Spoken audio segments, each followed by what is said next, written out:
काय म्हणतायत महाराज श्री तुकोबाराय. बीज भाजोनी केलेलाही, बीज भाजोनी केलेलाही आम्हा जन्म मरण नाही.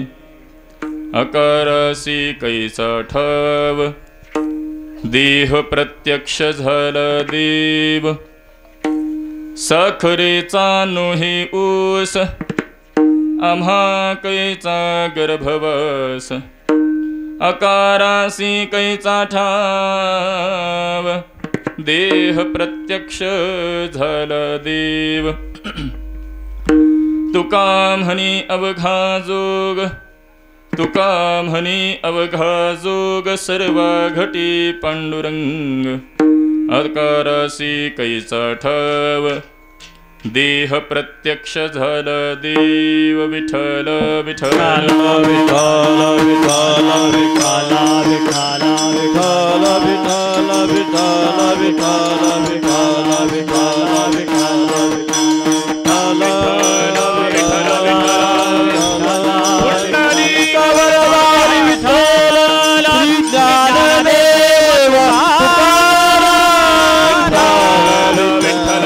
विठ्ठल विठ्ठल विठ्ठल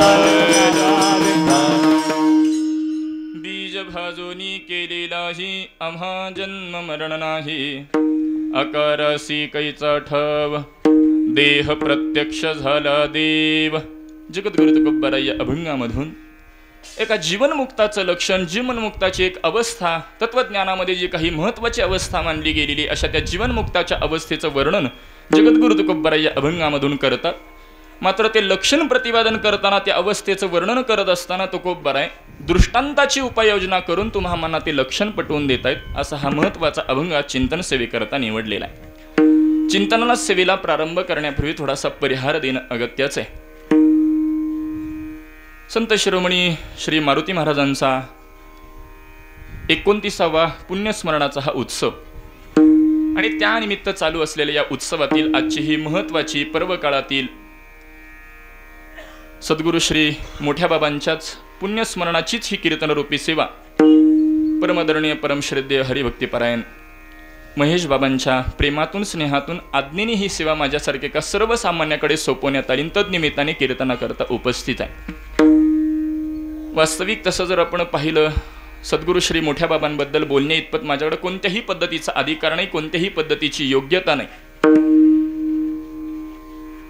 ज्या वेळेला श्रद्धेय बाबांचा, महेश बाबांचा फोन झाला, नियोजित कीर्तन सेवा पहिल्यांदा मला 3ऱ्या दिवसाची दिली होती, सर्वांना ज्ञात आहे. परंतु श्रद्धेय गुरुवारी अण्णांना अडचण आल्या कारणाने पुन्हा ही महत्त्वाची कीर्तन सेवा माझ्याकडे सोपवत असतानाच मी श्रद्धेय बाबांना बोललो, महत्त्वाचा दिवस आहे, सगळी महनीय मंडळी आहेत आणि 29वी पुण्यतिथीला 28 वय चालू असलेला पोरगा उभा आहे. अशा पद्धतीनं मी काय बोलावं सद्गुरु श्री मोठ्या बाबांबद्दल. कारण ज्यांनी आयुष्यामध्ये काहीतरी साधना केलेली आहे, उपासना केलेली आहे, अधिकार ज्यांचा आहे, त्यांनी सद्गुरु श्री मोठ्या बाबांबद्दल बोलावं, थोडेफार त्यांची सेवा करावी. माझ्याकडे कोणत्याही पद्धतीची योग्यता नाही, अधिकार नाही, परंतु तरी देखील माझ्याकडे सेवा सोपवली ह्याकरता मी माझं महत्भाग्य समजतो. आता त्या सद्गुरु मोठे बाबांबद्दल बोलण्याकरता जर आपण विचार केला तर महाराज शब्द आपल्याकडे सापडत नाही, त्याकरता संतांचे शब्द घ्यावे लागतात. आणि त्यांच्याबद्दल बोलणं म्हणजे एका सूर्यासमोर काजव्याने प्रकाश टाकल्यासारखं आहे.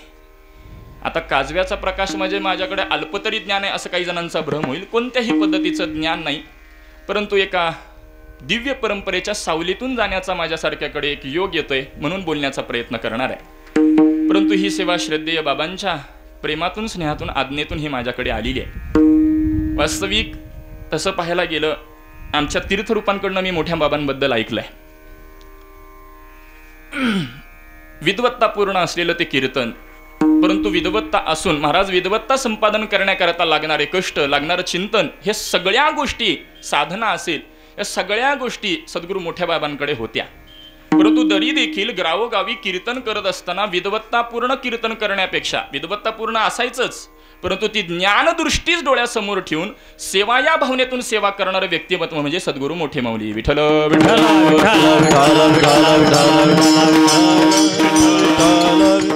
महाराज हे आत्ता फार कठीण आहे. विद्वत्तापूर्ण कीर्तन करणं मी थोडंसं पुढे जाऊन बोलेल, थोडं सोपं जाईल, परंतु सेवा या वृत्तीतून सेवा करणं हे अत्यंत कठीण, आणि ही सद्गुरू मोठ्या बाबांची ही कीर्तनाची पद्धत, आणि तीच पद्धत श्रद्धेय महेश बाबांकडे आपल्याला पाहायला मिळते. माझ्या अंतःकरणातील भाव आज मी व्यक्त करणार आहे. आमचं दुर्दैव असं की आम्ही सद्गुरू श्री मोठ्या महाराजांना आम्ही काही पाहिलेलं नाही, परंतु आमच्याकरता महेश बाबा हेच सद्गुरू मोठे बाबा आहेत, ही आमच्या अंतःकरणातील ही धारणा आहे. कारण ज्यांनी सद्गुरू श्री मोठ्या बाबांना पाहिलेले, आता इथं अनेक महनीय मंडळी आहेत की त्यांनी सद्गुरू मोठ्या बाबांची सेवा केलेली, आता महेश बाबांची ही सेवा करत आहे. परंतु ज्यांनी सद्गुरू मोठ्या बाबांना पाहिलेले, त्यांची कीर्तन ऐकलेले आहेत, कीर्तनातल्या सेवाभाव पाहिलेला आहे, दिनचर्या पाहिलेली आहे, या सगळ्या गोष्टी पाहिलेल्या आहेत, आणि आता महेश बाबांना जे पाहत आहेत त्यांच्याकडून आम्हाला ऐकायला मिळतं की मोठे बाबा देखील असंच होते. म्हणून मी थोडंसं धाडसाने बोललो की आमच्या अंतःकरणातली धारणा अशी आहे की सद्गुरू मोठे बाबा म्हणजेच आमच्याकरता महेश बाबा आहे, आणि म्हणून त्यांच्या आज्ञेने ही कीर्तन सेवा आहे. वास्तविक मी मागेही एका ठिकाणी बोलून गेलो की मला सख्खा भाऊ नाही आहे, परंतु श्रद्धेय बाबांना मी ज्येष्ठ बंधुवत, माझ्यावर देखील त्यांचा स्नेह आहे, आणि म्हणून त्या स्नेहातून बोलण्याचा योग येतो, चिंतनाचा, कधी संवादाचा योग येतो, आणि म्हणून त्यांच्या प्रेमातून ही सेवा माझ्याकडे दिलेली आहे. वास्तविक तसं पाहायला गेलं, आमच्यासारखा प्रत्येक साधक, ज्या तरुण साधकांनी परमार्थामध्ये वाटचाल करत असताना कोणाकडे पाहून आदर्श घेतला पाहिजे, कशी वाटचाल केली पाहिजे, जशा मोठ्या मंडळींकडे पाहून वाटचाल केली पाहिजे, तसं एक उत्तम उदाहरण तरुणांमध्ये असलेलं त्यामध्ये श्रद्धेय महेश बाबा आहे. की वारकरी संप्रदायामध्ये तरुण साधकांनी कशा पद्धतीची साधना केली पाहिजे, कोणत्या पद्धतीचं आचरण ठेवलं पाहिजे, अभ्यास कसा ठेवला पाहिजे, आणि हे सगळं असून विनम्र भाव कसा असला पाहिजे, श्रद्धेय बाबांकडून शिकावं. विठ्ठल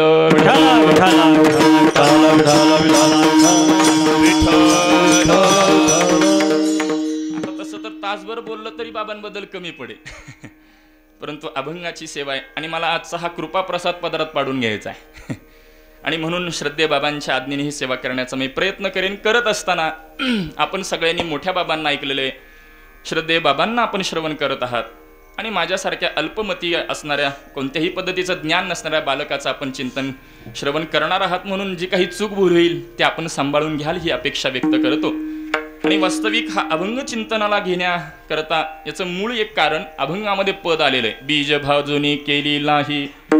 लाही या पदातून सद्गुरू मोठ्या बाबांना स्पर्श करता येतो. बरं, मी आदरणीय भूषण महाराजांसोबत आता इथं 2-3 कीर्तनाला श्रद्धेय बाबांसोबत गेलो की मोठे बाबा कीर्तन झाल्यानंतर प्रत्येकाला लाह्याचा प्रसाद द्यायचे म्हणे, आणि तो प्रसाद कधीच संपायचा नाही. आणि आता श्रद्धेय महेश बाबांकडे देखील त्याच पद्धतीची ती आपल्याकडे पाहायला मिळतं, आणि त्याच पद्धतीने तो प्रसाद दिला जातो. आणि लाही या भूमिकेतून ती लाही कशाची झाली आणि त्याच्या अवस्था तुकोबारा अभंगातून जे बोलतात, आम्हा जन्म मरण नाही, तीच अवस्था सद्गुरू मोठे बाबांकडे मला लाही या पदातून लाभावी या हेतूने अभंग निवडला. चिंतनाला सेवेला प्रारंभ करण्यापूर्वी या उत्सवाचं अधिष्ठान म्हणून आपण ज्यांच्याकडे पाहतोय, ब्रह्मलीन सद्गुरू श्री मोठे बाबांच्या चरणी, श्रद्धेय महेश बाबांच्या चरणी अनंत कोटी प्रणाम करतो. माझे श्री गुरु बाबासाहेब आजरेकर महाराज, श्रोत्रिय ब्रह्मनिष्ठ श्री गुरु सुधाकरजी महाराज इंगळे यांच्या चरणी देखील अनंत कोटी प्रणाम करून, माझ्यापेक्षा ज्ञानाने व याने अधिकाराने सर्व ज्येष्ठ श्रेष्ठ मंडळी सर्वांच्याच चरणी विनम्र भावाने वंदन करतो. आणि ज्ञानोबराय तुकोबराय मला ज्या पद्धतीने बुद्धी देतील त्या पद्धतीने सेवा करण्याचा प्रयत्न.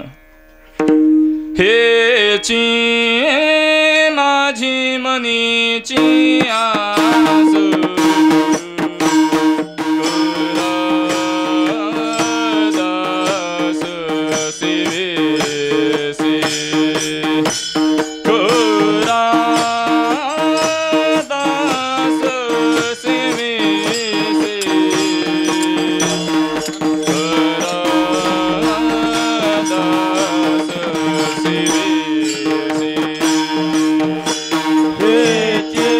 हे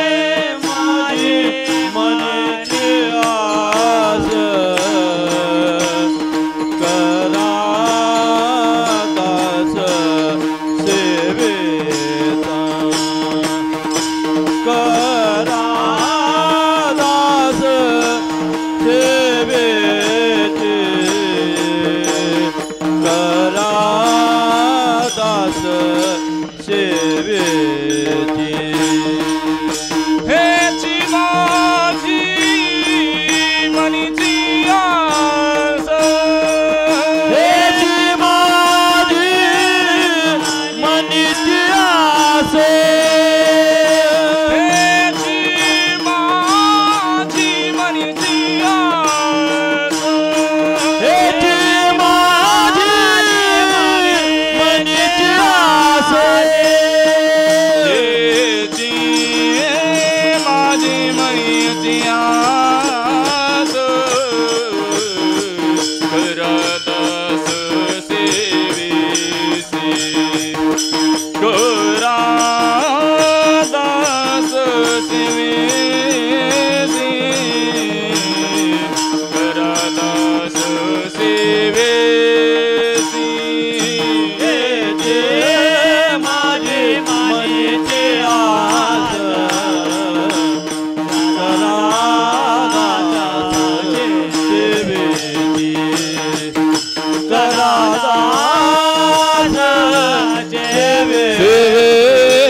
भाजोनी केलेलाही आम्हा जन्म मरण नाही, आकारासी कैचा ठव देह प्रत्यक्ष झाला देव. जगद्गुरु तुकोबाराय या अभंगामधून एका जीवनमुक्ताचं लक्षण तुकोबाराय पटवून देतात. आणि पटवून देत असताना मात्र प्रत्येकाच्या अनुभवाला येणाऱ्या गोष्टीचा दृष्टांत देऊन दृष्टांताची उपाययोजना करून तत्वज्ञानातील एक उच्चतम अवस्था म्हणजे जीवनमुक्ताच्या अवस्थेचं वर्णन तुकोबाराय या अभंगातून करतात. वास्तविक दृष्टांताची उपाययोजना करतात म्हणजे दृष्टांत हा केव्हा दिला जातो, उदाहरण केव्हा द्यावं आणि उपपत्ती केव्हा असावी याचा विचार जर आपण करू लागलो तर शास्त्रामध्ये याकरता वचन असं पाहायला मिळतं. उपक्रमोपसंहारा वभ्यासा पूर्वता फलम अर्थवादोपपत्तींच लिंगम तात्पर्य निर्णय. कीर्तन श्रवण आता श्रवण करत असताना श्रुती षडलिंगाचा उपयोग सांगितला गेलेला आहे. श्रुती षडलिंगाने आपण श्रवण केलं पाहिजे. नवे नवे वक्त्याच्या वक्तृत्वामध्ये देखील या 6 गुणांचा समावेश असला पाहिजे. उपक्रम उपसंहार. उपक्रम म्हणजे सुरुवात आणि उपसंहार म्हणजे शेवट. वक्त्याच्या बोलण्यामध्ये सुरुवात आणि शेवट हा एकाच पद्धतीचा असला पाहिजे. उपसंहार नंतर अभ्यास, वारंवार त्या गोष्टीचं पठन असलं पाहिजे. अपूर्वता. अपूर्वता म्हणजे महाराज एक वैलक्षण्य म्हणजे वेगळे पण त्यामध्ये असलं पाहिजे, अपूर्वता असली पाहिजे. परंतु अपूर्वता याचा अर्थ कविता नाही बरं. त्यामध्ये संत वाङ्मयामध्ये आपल्याला अपूर्वता असली पाहिजे. नवे नवे संत वाङ्मय तुम्हाला मनात ती अपूर्वता दाखवून देतं. अशी ती अपूर्वता असणं वक्त्याच्या वक्तृत्वामध्ये ते गुण असला पाहिजे. उपक्रम उपसंहार अभ्यास अपूर्वता. फल म्हणजे प्रयोजन असलं पाहिजे. अर्थवाद म्हणजे स्तुती आणि निंदेच्या त्या पलीकडे असलं पाहिजे. आणि उपपत्ती यालाच शास्त्रामध्ये दृष्टांत असं म्हटलं जातं. म्हणजे आपल्याला जर एखादा विषय पटवून द्यायचा असेल, आपल्याला जर एखादा सिद्धांत पटवून द्यायचा असेल तर त्याकरता एखादा दृष्टांत, त्याकरता एखादं उदाहरण दिलं गेलं पाहिजे असं त्या पाठीमागं शास्त्र विचार आहे. परंतु दृष्टांत देत असताना त्याची जर आपण पद्धत विचारात घेतली तर दृष्टांत हा कधीच परिपूर्ण नसतो महाराज, आणि तो नसावा देखील. कारण दृष्टांतच जर परिपूर्ण असेल तर तोच सिद्धांत ठरणार आहे. आणि म्हणून त्यामध्ये अंशात्मक उणेपणा असणं गरजेचं आहे.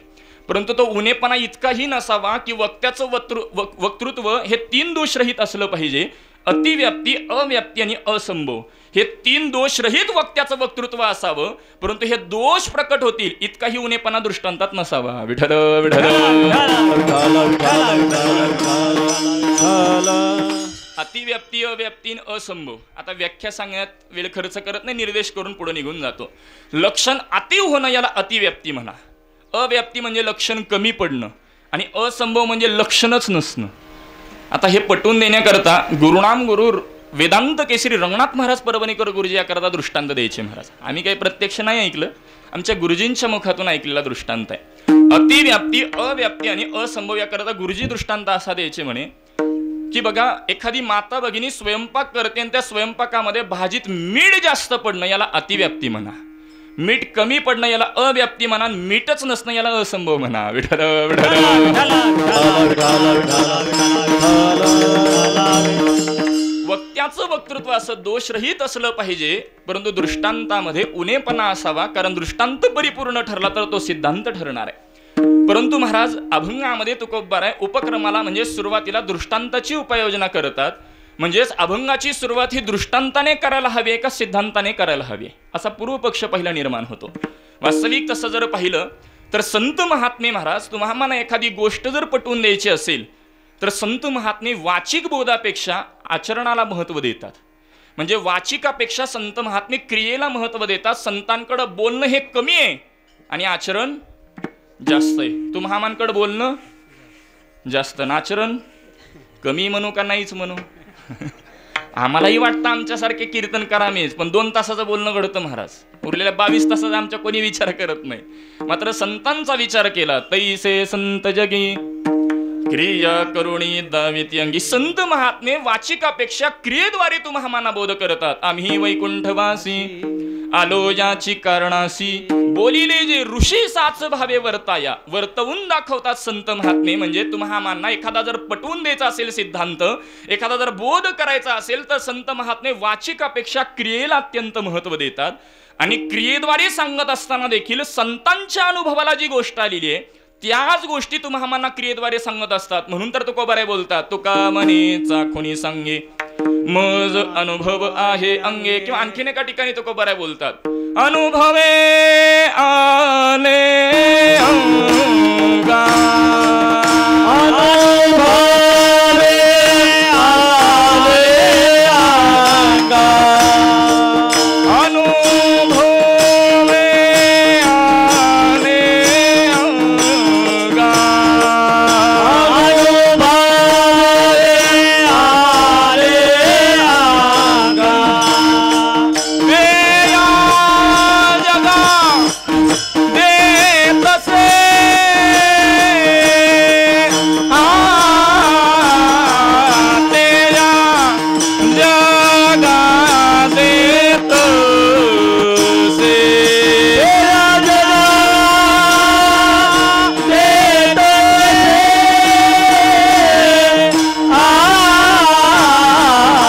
तेरा जगा देत से. अनुभवे आले अंगा. अनुभवे आले अंगा. अनुभवे आले अंगा. अनुभवे आले अंगा. तेया जगा देत से. तेया जगा देत से. तेरा जगा देत से. तेरा जगा देत से. अनुभवे आले अंगा ते या जगा देत असे. संत महात्मे तुम्हाला एखादा बोध करायचा असेल तर आचरणाद्वारे करतात.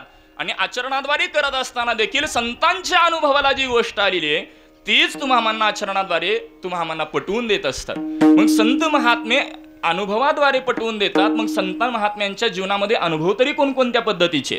महाराज प्रत्येक संत महात्म्यांचं जीवनचरित्र अभ्यासलं तर प्रत्येक संत महात्म्यांना भिन्न भिन्न पद्धतीचे अनुभव आपल्याकडे आलेले पाहायला मिळतात. यामध्ये प्रकार भरपूर करता येतील. पारमार्थिक अनुभव असे विकल्प करता येतील. वेळेअभावी विस्तार करत नाही. प्रत्येक संत महात्म्यांच्या जीवनामध्ये भिन्न भिन्न पद्धतीचे अनुभव आहेत. परंतु माझ्या अल्पमतीप्रमाणे मला अभ्यासता आलेले 3 प्रकारचे अनुभव हे प्रत्येक संतांकडे आपल्याला पाहायला मिळतात. पहिला, नामाद्वारे येणारा अनुभव प्रत्येक संतांनी व्यक्त केलेला आहे. दुसरा, वारीच्या द्वारे येणारा अनुभव संतांनी व्यक्त केलेला आहे. आणि तिसरा, ज्ञानाद्वारे येणारा अनुभव संतांनी अभंगाच्या माध्यमातून प्रकट केलेला आहे. बघा प्रत्येक पदाला थोडा आपण विचार पाहू.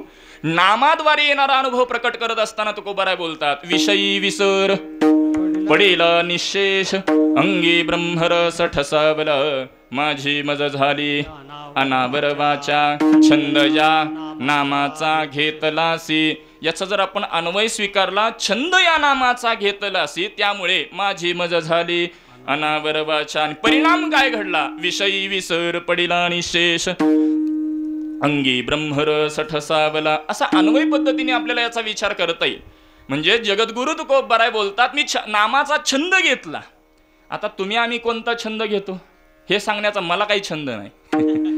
तुम्हामांचा छंद प्रापंचिक महाराज. परमार्थामध्ये आपण कोणत्याच पद्धतीचा छंद घेत नाही. मात्र तुकोबारायांचा विचार केला तर नामाचा छंद घेतला आणि म्हणून आलेली अनुभूती तुकोबाराय बोलतायत. म्हणजे नामाद्वारे येणारा अनुभव तुकोबारायांनी प्रकट केलेला आहे. अनेक अभंग आपल्याला पाहता येतील. नारायण नामे हो जीवन मुक्त म्हणजेच नामाने आलेला अनुभव व्यक्त केलेला आहे. तद्वत वारीच्या माध्यमातून येणारा अनुभव प्रकट करत असताना तुकोबाराय बोलतात तुका पंढरीसे गेला पुन्हा जन्म नाही आला किंवा जन्म नाही रे अनेक. तुका म्हणे माझी भक, म्हणजे वारीच्या द्वारे जन्म मरणाची निवृत्ती. मग वारीच्या द्वारे केवळ जन्म मरणाची निवृत्ती एवढाच विचार नाही महाराज, मात्र तुकोबारायांनी वारीच्या द्वारे जन्म मरणाची निवृत्ती हा विचार प्रकट केलेला आहे. पहा, नामाद्वारे जन्म मरणाची निवृत्ती 1, वारीच्या द्वारे जन्म मरणाची निवृत्ती 2, तद्वत ज्ञानाद्वारे जन्म मरणाची निवृत्ती. परंतु ज्ञानाद्वारे जन्म मरणाची निवृत्ती कशी होते याकरता सिद्धांताने अभंगाची सुरुवात करण्याऐवजी तुकोबारायांनी दृष्टांताने अभंगाची सुरुवात केली. याच्या पाठीमागची कारण मीमांसा काय? विठ्ठल विठ्ठल.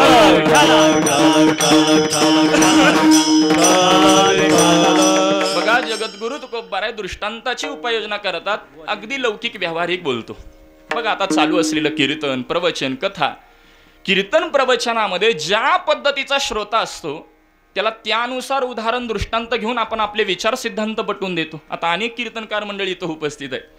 आपल्याला कीर्तन प्रवचनामध्ये ज्या पद्धतीचा श्रोता आहे, बघा आणखी बोलतो, कीर्तन जर महाराज व्यापारी वर्गात चालू असेल तर आपण नफा तोट्याची उदाहरणं घेऊन बोलतो. आता याच्या पुढे नफा तोट्यात जात नाही परमार्थातल्या आपण सुज्ञ मंडळी. मुद्दा इतकाच पटवून द्यायचा आहे मला यामध्ये की कीर्तन जर व्यापारी वर्गात असेल तर आपण नफा तोट्याचे दृष्टांत घेऊन आपले विचार सिद्धांत पटवून देण्याचा प्रयत्न करतो. तेच कीर्तन जर ग्रामीण भागामध्ये असेल तर शेतीपूरक दृष्टांत घेऊन आपण आपले विचार सिद्धांत पटवून देण्याचा प्रयत्न करतो.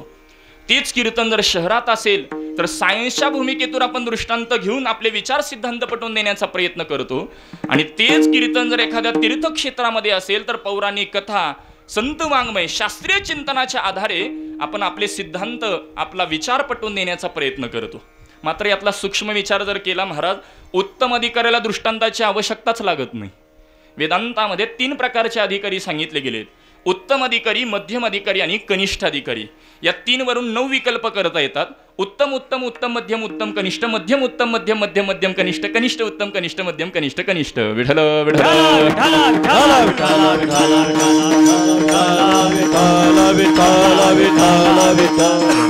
यामध्ये जो उत्तम अधिकारी आहे त्याला दृष्टांताची आवश्यकता लागत नाही महाराज. कारण आपल्याकडे व्यवहारामध्ये देखील आपण म्हणतो महाराज शहाण्याला जास्त सांगावं लागत नाही म्हणजे शहाण्याला शब्दाचा मार असंही आपण म्हणतो. शहाण्याला जास्त सांगावं लागत नाही म्हणजे त्याला लगेच कळतं. ज्ञानोबा त्याची प्रक्रिया पटवून देत असताना उत्तम अधिकाऱ्याची बोलतात: काना वचनाची भेटी, सरेसाची पै किरीटी, वस्तू होनी उठी, कवन एक जो. कानाची वचनाची भेट झाल्याबरोबर तुका म्हणे कानी ऐकेली मात, तोची झाला घात. तोची म्हणतात महाराज त्वरित, म्हणजेच कानावर एखादं वचन पडता क्षणी सत्वर उच्चार प्रल्हादी बिंबला. हा उत्तम अधिकारी आहे. दृष्टांताची आवश्यकता लागत नाही महाराज त्याकरता. परंतु तरी देखील माऊली, ज्ञानोबा आदी संत महात्म्यांचं जर आपण वाङ्मय पाहिलं तर वाङ्मयामध्ये अनेक ठिकाणी संतांनी दृष्टांताची उपाययोजना केलेली आहे. पहा, ज्ञानेश्वरीमध्येच ज्ञानोबा आहे गुरूंच्या भक्ती करता दृष्टांत देतात: जैसे मूळ सिंचणी सहजे, शाखा पल्लव संतोषती. हा दृष्टांत ज्ञानोबा देतात. गुरूंची भक्ती कोणी करावी त्याचा अधिकारी सांगत असताना ज्ञानोबा बोलतात: म्हणून जाणतेनी गुरु भजिजे. जाणत्यानी गुरूंची भक्ती करावी. आता जाणतं कोणाला म्हणावं? वयाने मोठा आहे, धनाने मोठा आहे, सत्तेने मोठा आहे, प्रतिष्ठेने मोठा आहे, या सगळ्याला जाणतं म्हणता येतं का महाराज? नाही. गुरु गुरुरूपात ज्यांना ओळखता आले त्यांना जाणतं म्हणा. आणि त्यांनी गुरु महात्म्यांची सेवा करावी हा अधिकारी सांगितला. आणि त्याकरता ज्ञानोबा दृष्टांत देतात: जैसे मूळ सिंचने सहजे, शाखा पल्लव संतोषती. म्हणजे गुरूंची भक्ती कशी करावी याकरता दृष्टांत नाही दिला महाराज. गुरूंची भक्ती कोणी करावी, अधिकारी म्हणजेच प्रयोजनाचा हेतू डोळ्यासमोर ठेवून का करावी गुरूंची भक्ती हा उद्देश डोळ्यासमोर ठेवून ज्ञानोबा दृष्टांत देतात: जैसे मूळ सिंचनी सहजे, शाखा पल्लव संतोषती. परंतु उत्तम अधिकाऱ्याला लागत नाही. पटवून देतो. बघा, विचारसागर ग्रंथ आहे, त्यामध्ये 4था, 5वा आणि 6वा तरंग आहे. ते उत्तम अधिकारी, मध्यम अधिकारी आणि कनिष्ठ अधिकाऱ्याचं वर्णन करणार आहे. शुभ संतती नावाचा राजा असतो. त्याला 3 प्रकारची संतती आहे. एक आहे ती तत्वदृष्टी, दुसरी आहे ती अदृष्टी आणि तिसरी आहे ती तर्कदृष्टी. यामध्ये तत्वदृष्टी हा उत्तम अधिकारी आहे महाराज. त्याला दृष्टांताची आवश्यकता लागत नाही महाराज. तुम्हाला उगीच वाटत असतं आम्ही उत्तम अधिकारी आहे बस, तुमचं सांगत नाही. कारण तुम्हाला सांगण्याचा, तुमच्याबद्दल बोलण्याचा नैतिक अधिकार आमच्याकडे नाही. कारण सध्या आमच्यातच फरक पडत नाही पटवून देतो अगदी दृष्टी. आम्ही आता गुरुजींकडे सोलापूरला अध्ययनाला होतो.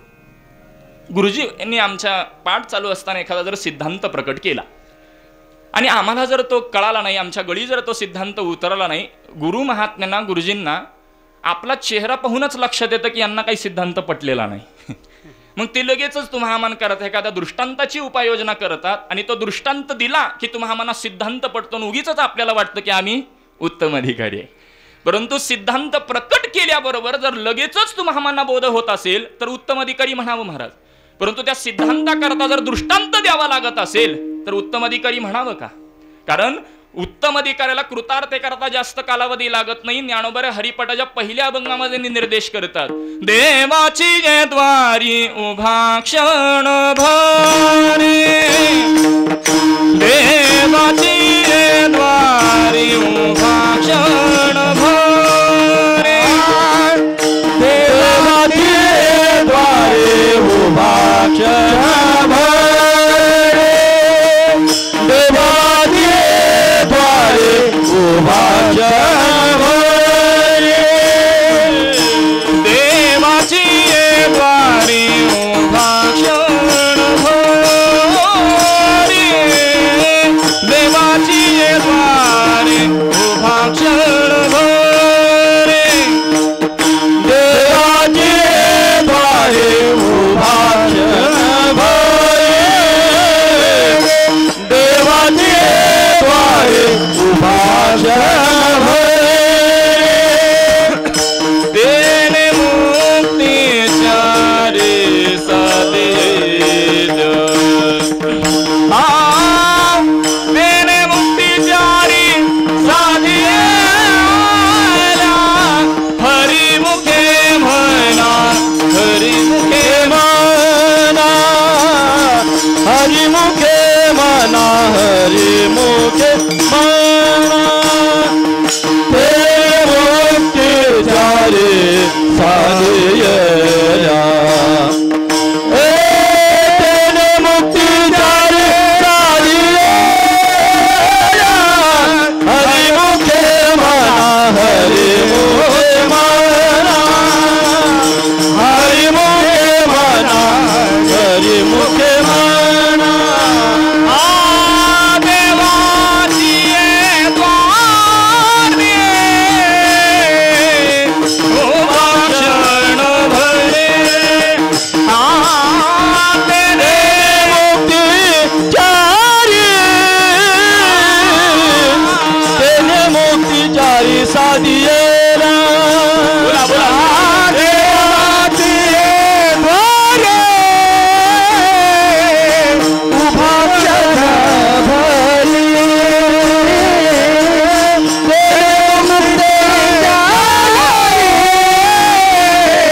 तेने मुक्तीचारी साधियेला,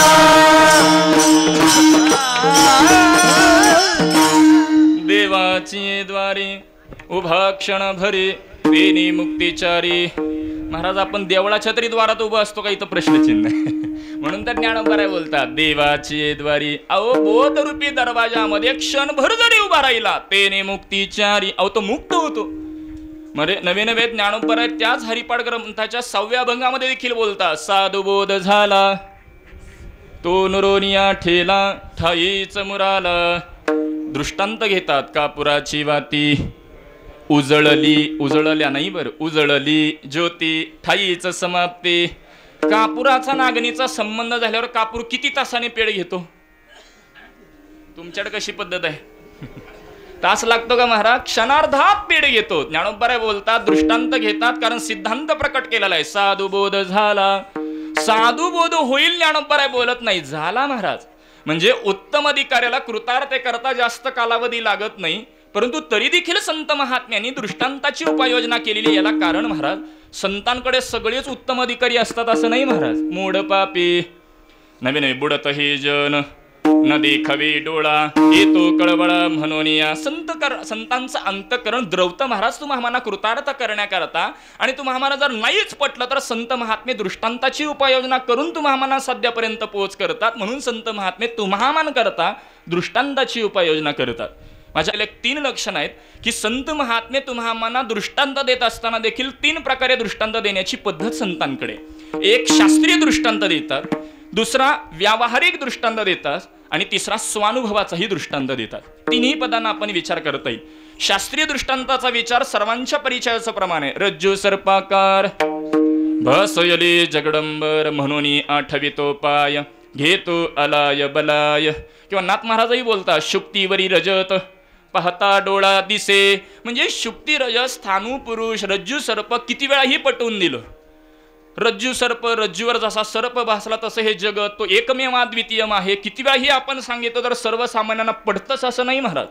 म्हणून संत महात्मे तुम्हामान करता शास्त्रीय दृष्टांत देतात. नाही पटला तर व्यावहारिक दृष्टांताकडे प्रवृत्त होतात. म्हणून व्यवहारामध्ये प्रत्येकाला पाहण्यात येणाऱ्या गोष्टीचा दृष्टांत तुकोबाराय देतात. कन्या सासुर्यासी जाय मागे परतोनी पाहे तैसी झाले माझ्या जीवा केव्हा भेटसी केशवा. तुकोबाराय दृष्टांत देतात व्यावहारिक. कन्या सासुर्यासी जाई. एखादी कन्या म्हणजे मुलगी सासरी निघालेली आहे. सासरी जात असताना ती मागे वळून पाहते का मला केव्हा पुन्हा माझी माहेरची माणसं भेटतील, मला केव्हा पुन्हा माझी माहेरची माणसं भेटतील याकरता ती मागे वळून पाहते. तद्वत तुकोबाराय बोलतात तैसे झाले माझ्या जीवा केव्हा भेटसी. आपल्या अंतःकरणातील धारणा पटवून देण्याकरता उत्कंठा पटवून देण्याकरता तुकोबाराय बोलतात तर भगवान परमात्मा मला कधी भेटेल याकरता तुकोबाराय व्यावहारिक दृष्टांत देतात. म्हणजे व्यावहारिक दृष्टांताची उपाययोजना करून तुम्हाला आपल्या अंतःकरणातील धारणा तुकोबारायांनी पटवून दिलेली आहे. असा हा व्यावहारिक दृष्टांत आहे.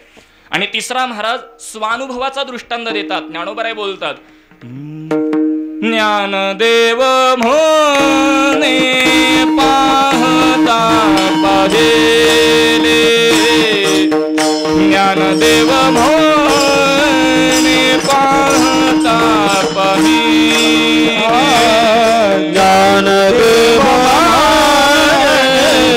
पाहता पाहिले ज्ञानदेव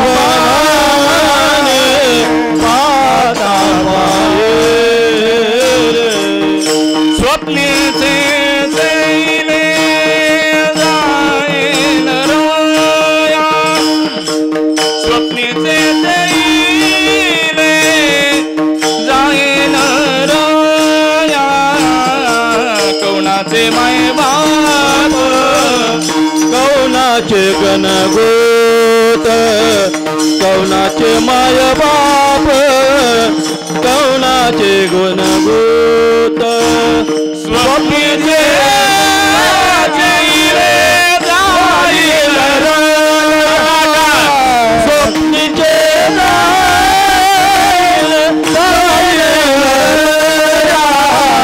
कौनाचे माय बाप कौनाचे गणगोत कौनाचे माय बाप कौनाचे गणगोत ज्ञानदेवा म्हणे पाहता पाहिले पाहिले स्वप्नेचे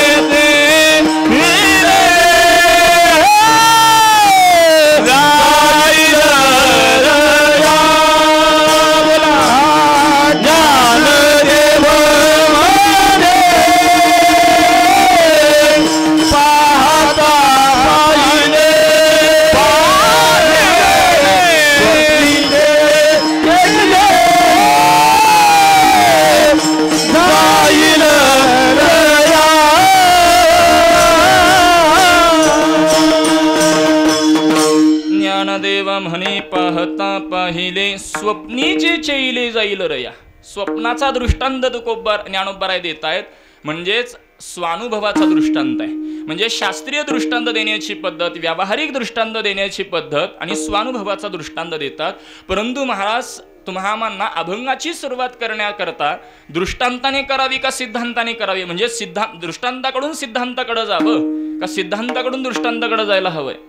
वास्तविक या पूर्व पक्षामध्ये एवढा सूक्ष्म विचार नाही महाराज. कारण दृष्टांताकडून सिद्धांताकडे गेलं किंवा सिद्धांताकडून जरी दृष्टांताकडे गेलं तरी दृष्टांताची उपाययोजना ही केवळ सिद्धांता करत आहे. त्यामुळे कशाही पद्धतीने आपण त्याचा विचार करू शकतो. मग यामध्ये सिद्धांत काय आहे, नवे नवे सिद्धांत म्हणायचं कशाला. सिद्धांत म्हणजे एक प्रकारचा नियम महाराज. त्यामध्ये कधीच बदल होत नाही, तो कसलाच होत नाही, त्याला सिद्धांत म्हणतात. आमच्या कायद्याच्या भाषेत त्याला कलम म्हणतात. आता एखाद्या हायकोर्टाने एका कलमाअंतर्गत जर एखाद्याला शिक्षा दिली आहे, तर त्याच कलमाअंतर्गत कोणती शिक्षा दिली याचा निकष लावून तशाच पद्धतीची केस जर डिस्ट्रिक्ट लेवलला आली, तर त्या मोठ्या केसचा, हायकोर्टातील केसचा उपयोग करून डिस्ट्रिक्ट कोर्टामध्ये केस लढली जाते. त्याला आमच्याकडे सायटेशन म्हणतात. म्हणजे त्या कलमाअंतर्गत जो निकष लावलेला आहे त्यामध्ये बदल होत नाही महाराज, तो कधीच होत नाही, कसलाच होत नाही. त्याला आपण जसं कलम म्हणतो तसं अध्यात्मामध्ये ज्यामध्ये कधीच बदल होत नाही, तो कसलाच होत नाही, त्याला सिद्धांत असं म्हटलं जातं. मग अभंगामध्ये सिद्धांत तुकोबाराय काय प्रकट करतात, तर आम्हा जन्म मरण नाही, यामध्ये पूर्वपक्ष आणखी निर्माण होतो. आम्हा तुकोबाराय असं पद वापरतात. या भूमिकेतून तुकोबाराय स्वतःची अवस्था सांगतात का आम्हाला जन्म मरण स्पर्श करत नाही. महाराज, मी सुरुवातीलाच बोलून गेलो, ही अवस्था तुकोबाराय अभंगामध्ये प्रकट करत आहे, ती जीवनमुक्ताचं लक्षण आहे. बोलताना आम्हा बोलतायत. बघा, मी नेहमी बोलतो, आपल्याकडे निवडणुका सुरू झाल्या आणि निवडणुकीला उभारलेला गृहस्थ जोर जोरात भाषणामध्ये बोलत असतो, आम्हा शेतकऱ्यांकरता या सोयी सुविधा मिळाल्या पाहिजेत, आम्हा शेतकऱ्यांकरता या योजना राबवल्या पाहिजेत. मला सांगा, जोर जोरात आम्हा शेतकरी म्हणणारी मंडळी ती कधी शेतात जातात हो? तुमच्याकडे जातात का? नाही. बोलतानाची भूमिका काय आहे मात्र आम्हा. तद्वत तुकोबाराने इथं जीवनमुक्ताचं लक्षण पटवून द्यायचंय. बोलताना म्हणतात आम्हा जन्म मरण नाही. विठ्ठल विठ्ठल विठ्ठल विठ्ठल विठ्ठल विठ्ठल. बरं, दुसरा पूर्व तुकोबाराय बोलतात आम्हा जन्म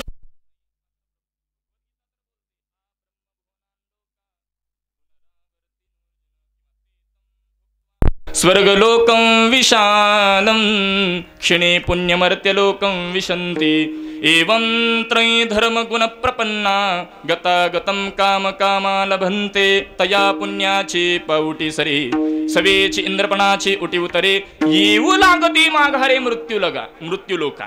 म्हणजे तिथल्या पुण्याचा क्षय झाल्याबरोबर खालीच यावं लागतं महाराज. मग जर ब्रह्मलोकापर्यंत जर जन्म मरण असेल तर तुकोबाराय कसं काय बोलतात आम्हा जन्म मरण नाही. याचा विचार करत असताना माझ्या अभ्यासता आलेली एक 5 विकल्प मांडतो. जन्म मरण कोणाला आहे? 1. जन्म मरण कोणाला कळलेलं आहे? 2. जन्म मरण कोणाला कळलेलं नाही? 3. जन्म मरणातून जे बाहेर पडले? 4. आणि जन्म मरण ज्यांना स्पर्शच करत नाही ते 5. विठ्ठल विठ्ठल.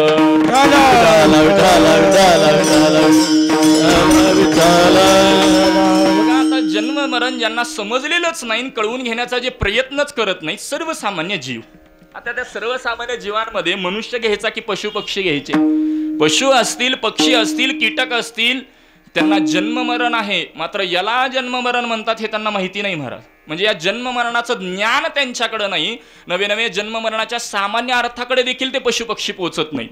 मात्र मनुष्य देहातील जीवाचा विचार केला तर तो जन्म मरणाच्या सामान्य अर्थाकडे तरी तो पोहोचतो महाराज. वास्तविक जन्म मरणाची तात्विक लक्षण काय मांडलेला हा स्वतंत्र विचार आहे. वेदांतामध्ये जन्म कशाला म्हटलेलं आहे? 2 देहाचा संयोग याला जन्म म्हणतात आणि 2 देहाचा वियोग याला मृत्यू म्हटलं गेलं. स्थूल देह, सूक्ष्म देह मोठा विचार आहे, वेळेअभावी विस्तार करत नाही. या तात्विक लक्षणाकडे एखादा जात नसेल सोडून द्या, परंतु सर्वसामान्य जीव या जन्म मरणाच्या सामान्य अर्थाकडे तरी पोहोचतो असा एक सामान्य जीव आहे या देहातील. मात्र ते जन्म मरण त्याला चुकवावं वाटतं का? नाही महाराज, त्याला चुकवावं वाटत नाही, कारण ते जन्म मरण त्याला कळालेलंच नाही म्हणून त्याला ते चुकवावं वाटत नाही, असा एक वर्ग आहे. मात्र एक वर्ग असा आहे की त्याला त्या जन्म मरणाचं दुःख कळालं असल्या कारणाने त्यातून तो बाहेर पडण्याचा प्रयत्न करू लागतो. याला अध्यात्मामध्ये किंवा शास्त्रामध्ये आपल्याकडे साधक असं म्हटलं जातं. ज्ञानोबाराय बोलतात पहा, कै हे बिरडे फिटेल, कै तो स्वामी भेटेल, युगाहुनी बडेल निमिषमाने, कै हे बिरडे फिटेल. आता बिरड आमचे गुरुजी बोलायचे बरं पाठामध्ये. बिरड ही ग्रामीण भागातली गाठ आहे. आपली रेग्युलर गाठ वेगळी, 2 टोकं एका जवळून तयार होणारी गाठ वेगळी, बिरड वेगळं. गुरुजी असं म्हणायचे, मला पण व्याख्यानी सांगता येते बरं. एका टोकापासून निर्माण होणारी गाठ तिला बिरड म्हणतात. एखादा शहरातला व्यक्ती जर ग्रामीण भागात आला आणि त्याला सांगितलं तेवढी शेळी सोडा, दिवस संपतो पण शेळी सोडता येत नाही महाराज. का? ते बिरड गाठ कळावी लागते आणि गाठ कळली तरच सोडता येते. तद्वत जन्म मरणातून जर बाहेर पडायचं असेल तर त्याचं दुःख आधी कळावं लागतं, त्याशिवाय त्याला बाहेर पडता येत नाही. म्हणून तुकोबाराय धारणा व्यक्त करतात, कै हे बिरडे फिटेल, कधी एकदा मी आत्ममुक्त होईल. नवे नवे महाराजांनी आणखीन एका ठिकाणी विचार मांडलेला आहे, कायमी उद्धार पावेनो, कायमी उद्धार पावेनो.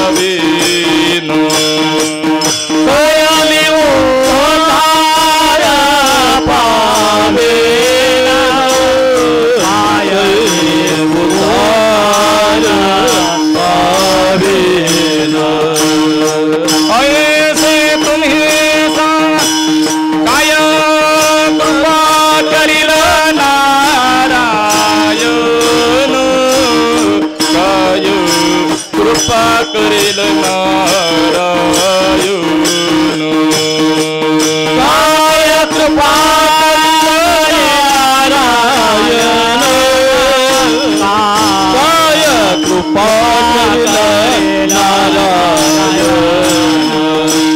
ऐसे तुम्ही सांगा संत जन ऐसे तुम्ही सांगा संत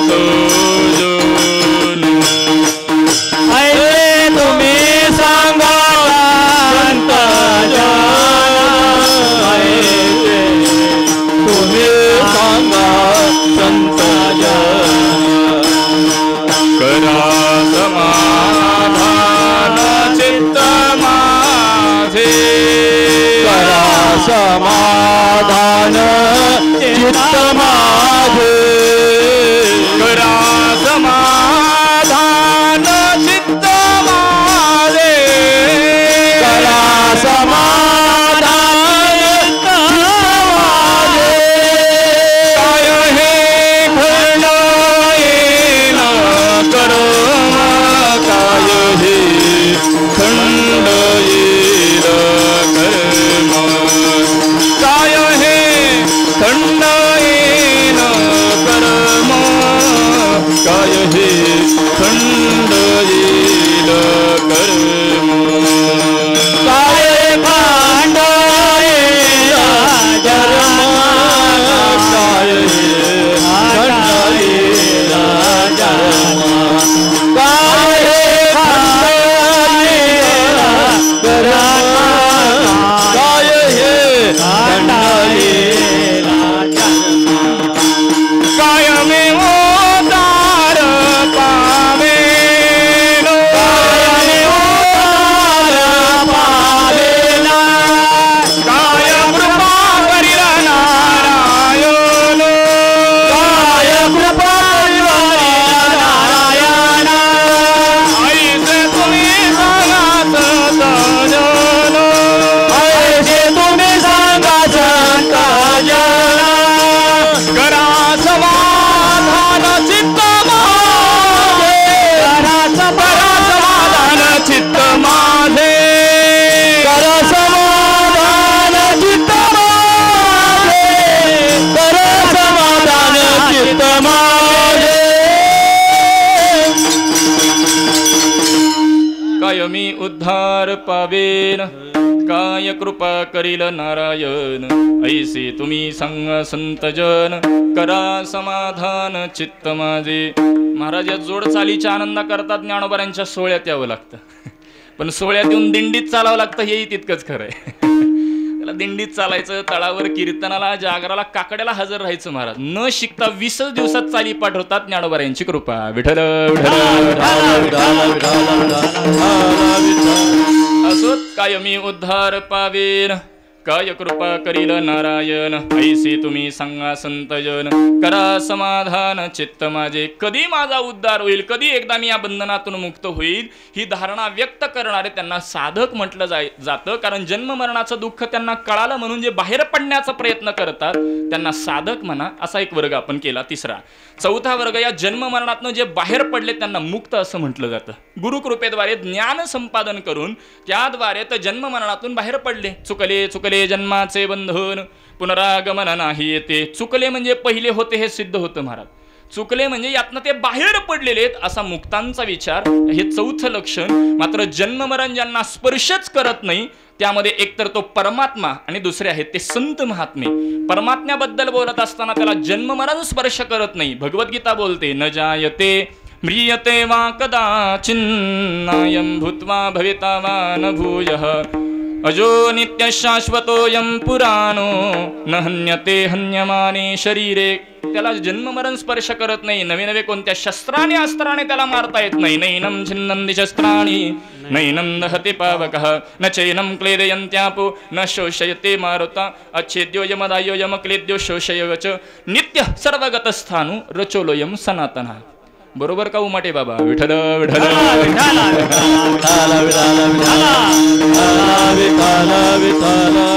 दिसायला साधे भोळे असतात वारकरी, परंतु जिंकू जाणे कळी काळा हे तुकोबारांनी योगी नाही म्हटलं.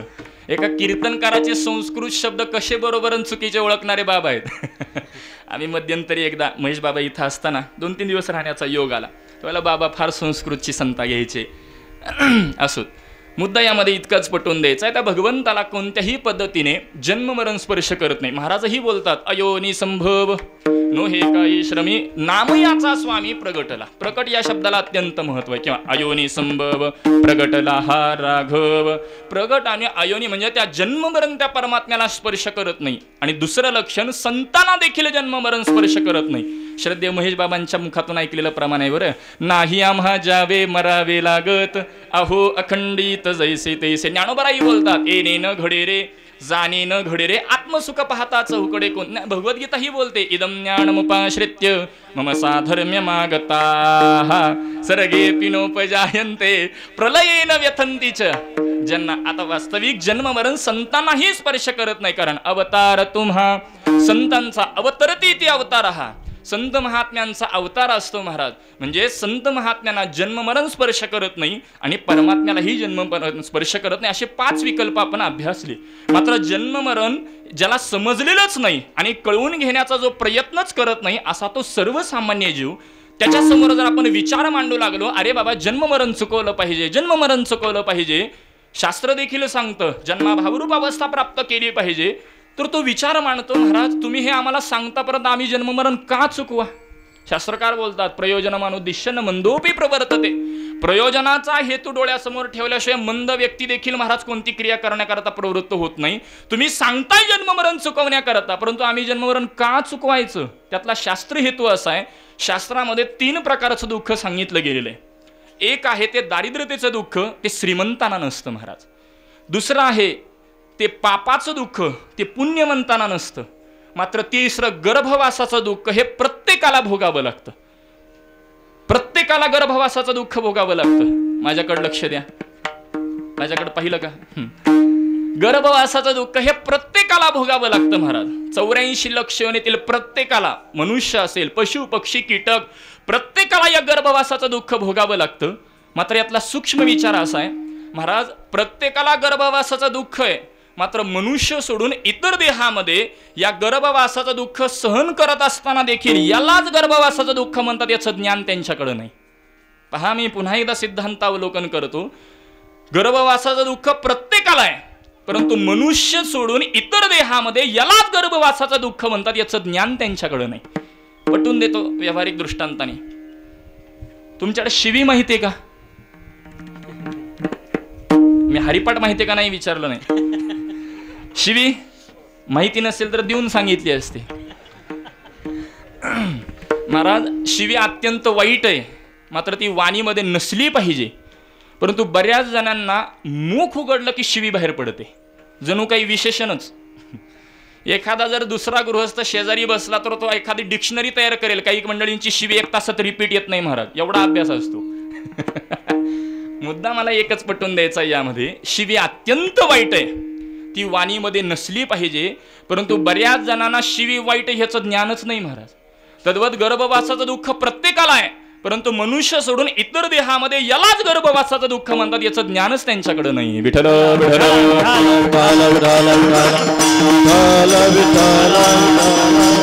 आणि म्हणून यामध्ये विकल्प करता येतील. अज्ञानामुळे त्या गर्भवासाचं दुःख समजलं नसल्या कारणाने त्यातनं तो बाहेर पडण्याचा प्रयत्न करत नाही, असा तो सामान्य जीव आहे. परंतु एक वर्ग असा आहे की त्यामध्ये गुरुकृपेद्वारे ज्ञान संपादन करून या जन्म मरणाचं दुःख त्याला समजलं, सत्संगामध्ये जाऊन त्याला दुःख समजलं. मात्र जन्माचं दुःख तर होऊन गेलेलं आहे, त्यामुळे त्याची काही जाणीवच झालेली आहे, मात्र मृत्यू समोर उभा टाकलेला आहे. मरणाचं दुःख नकोय, कारण मरण कोणालाच आवडत नाही महाराज. मरण कोणाला, इथं कोणी हात वर करा, मला मरण आवडतं, मी आज मरायला जातो म्हणणारा. ज्ञानोबा तर पुढे जाऊन बोलतात महाराज, अगा मरहा बोलून सहती. एखाद्याला आपण रागाच्या भरात म्हणलं मर जा तर सहन होत नाही, मरण आवडणं फार लांबची गोष्ट आहे. मृत्यू कोणाला आवडत नाही, मरण नकोय. मरणाचं दुःख समोर उभा टाकलेलं आहे. मग मरणाचं दुःख, वास्तविक जन्म मरण एकाच नाण्याच्या 2 बाजू आहेत. स्थूल देहाचे 6 विकार वेदांतामध्ये आहेत बघा. असते, वर्धते, जायते, विपरिणमते, अपक्षीयते आणि नश्यती. यामध्ये जन्म मरण आहे. जन्माचं दुःख जेवढं आहे तेवढंच मरणाचं दुःख आहे, आणि या एकाच नाण्याच्या 2 बाजू आहेत. आणि म्हणून जन्माचं दुःख तुम्हाला बाजूला करायचंय. काही मंडळी म्हणतील, महाराज तुम्ही आत्ताच वाक्य प्रतिपादन केलं, जेवढं जन्माचं दुःख आहे तेवढंच मरणाचं दुःख आहे. आणि तुम्ही आत्ता म्हणता केवळ जन्माचं दुःख बाजूला करायचं, मग मरणाचं दुःख नाही का बाजूला करायचं? तर याचा सिद्धांत असा आहे महाराज, जो जन्माला त्यालाच मरावं लागतं. जो जन्मलाच नाही त्याला मरावं लागेल का? उपजे ते नासे नासिले ते पुनरपी देसे हे घटिका यंत्र जैसे परिभ्रमेगा किंवा जातस्य हि ध्रुव मृत्यूर ध्रुवं जन्म मृतस्य तस्मात् परिहार्यते नत्वं शोचितुमर्हसि. म्हणजेच या जन्म मरणाचं दुःख वास्तविक तसं जर पाहिलं तर जो जन्माला त्यालाच मरावं लागतं, जो जन्मालाच नाही त्याला मरावंच लागणार नाही. म्हणून या जन्माचं दुःख पर्यायाने गर्भवासाचं दुःख त्याला बाजूला करायचंय. कारण या गर्भवासाचं दुःख इतकं आहे महाराज, याचं वर्णन महाराज करतात. काय सांगो गर्भेची यातना, काय सांगो गर्भेची यातना, काय सांगो गर्भेची यातना, काय सांगो गर्भेची यातना. मज भोगिता नारायणा, मज भोगिता नारायणा, मज भोगिता नारायणा, मज भोगिता नारायणा. मंस मोर मूत्र दाना, मंस मोर मूत्र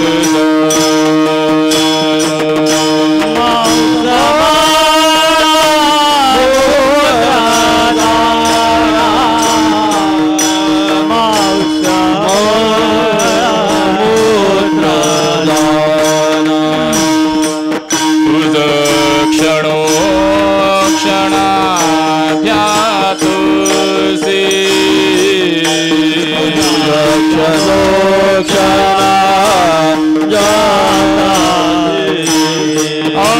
तुझ क्षणो क्षणाध्यात, तुझ क्षणो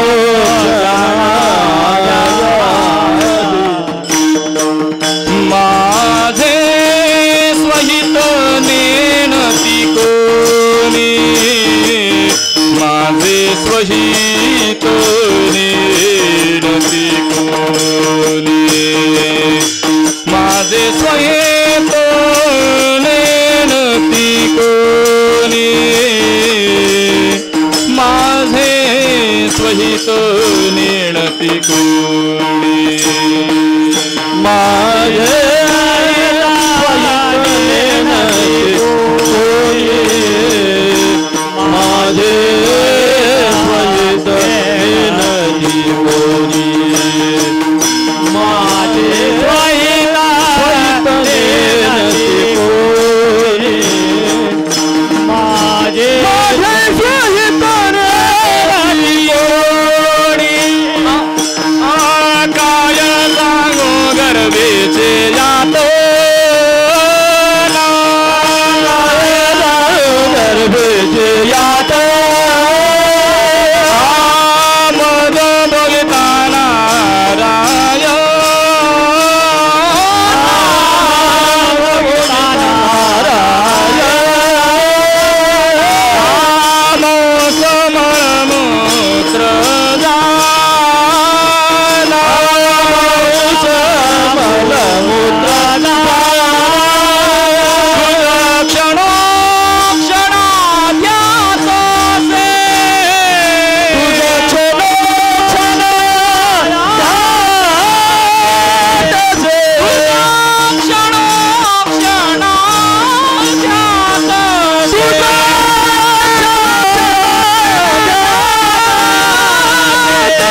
सांगू गर्भीची यातना मज भोगेता नारायण मौस मण मूत्र जाना तुझ क्षणोक्षणाध्यातसे. महाराज इथपर्यंत येईपर्यंत थोडी आवाजाची शाश्वती नव्हती.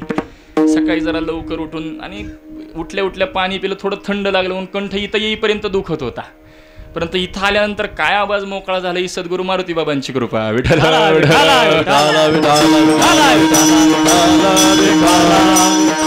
सेवा करून घेणारच ते, अधिष्ठानच ते महाराज. काय सांगू गर्भीची यातना मज भोगिता नारायणा किंवा मातेची उदर कोहरी पचोनी विष्टेच्या दातरी उकडवोनी नव मासवरी जन्मो जन्मोनी मरती. म्हणजेच या गर्भवासाचं दुःख प्रतिपादन केलेलं आहे. नवे नवे तुकोबार आहे. आणखीन एका ठिकाणी गर्भवासातील एका जीवाची भूमिका घेऊन परमात्म्याचा धावा करतायत. एक वेळा करी या दुःखा वेगळे दुरितांचे जाळे उगवोनी आठवीन पाय हा माझा नवस रात्री आणि दिवस पांडुरंग. यातलं तिसरं चरण अत्यंत महत्वाचं आहे. बहुदूरवरी भोगविले भोगा आता पांडुरंग सोड. आता पांडुरंग आम्हाला सोडवा, यातनं अनेक जन्म झाली या जन्म मरणाच्या दुःखामध्ये, आता तरी आम्हाला यातनं बाहेर काढा. ही धारणा तुकोबाराय व्यक्त करतात. ही एक दुःख आमचं एकदा घालवा. म्हणजे एकदा दुःख घालवा ही भूमिका वेगळी आणि एक दुःख एकदा घालवा ही तुकोबाराय प्रतिपादन किंवा ही भूमिका आपल्याला विचार करता येईल. कारण काही दुःखी अशी आहेत की ती महाराज तात्पुरती जातात, पुन्हा ती तुम्हामान समोर उभी ठाकलेली असतात. निषिद्ध कर्मानुसार तुम्हामांना पापानुसार त्याचा विचार करावा लागतो. काही दुःख अशी आहेत की ती एकदा गेली की पुन्हा येत नाहीत. त्याकरता त्या दुःखाचं मूळ कारण शोधून काढलं पाहिजे. आणि शास्त्रामध्ये कार्यासहित कारणाची निवृत्ती केली की पुन्हा ते दुःख येत नाही.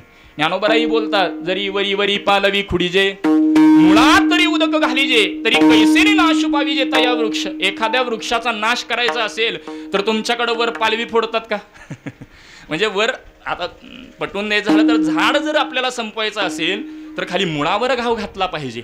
तद्वत तुम्हाला जर दुःख बाजूला करायचं असेल तर त्या दुःखाचं मूळ कारण शोधून काढलं पाहिजे. आणि कार्यासहित जर त्या कारणाची निवृत्ती केली की पुन्हा ते दुःख येत नाही. आता कार्यासहित कारणाची निवृत्ती पटवून देतो. आम्हाला गुरुजी पाठात एक गोड दृष्टांत देत असत.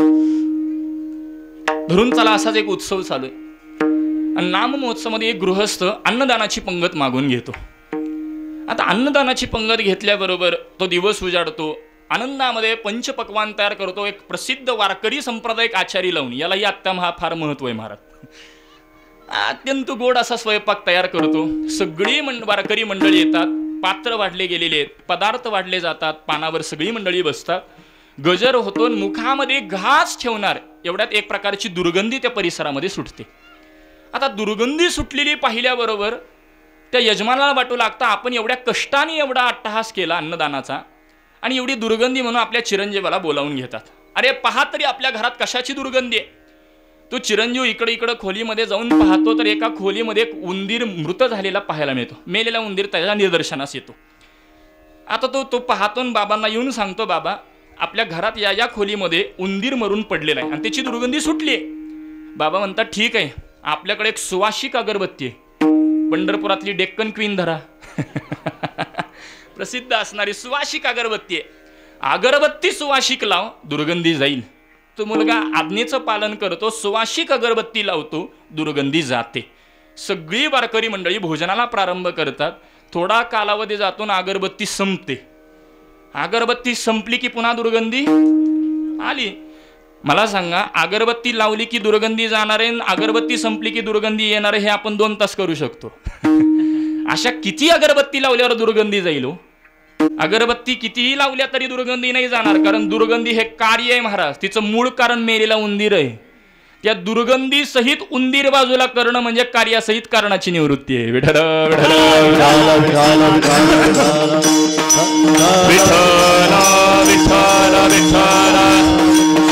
मग दुःखाचं मूळ कारण काय आहे तर वेदांतामध्ये त्याचं मूळ कारण हे अज्ञान सांगितलं गेलेलं आहे.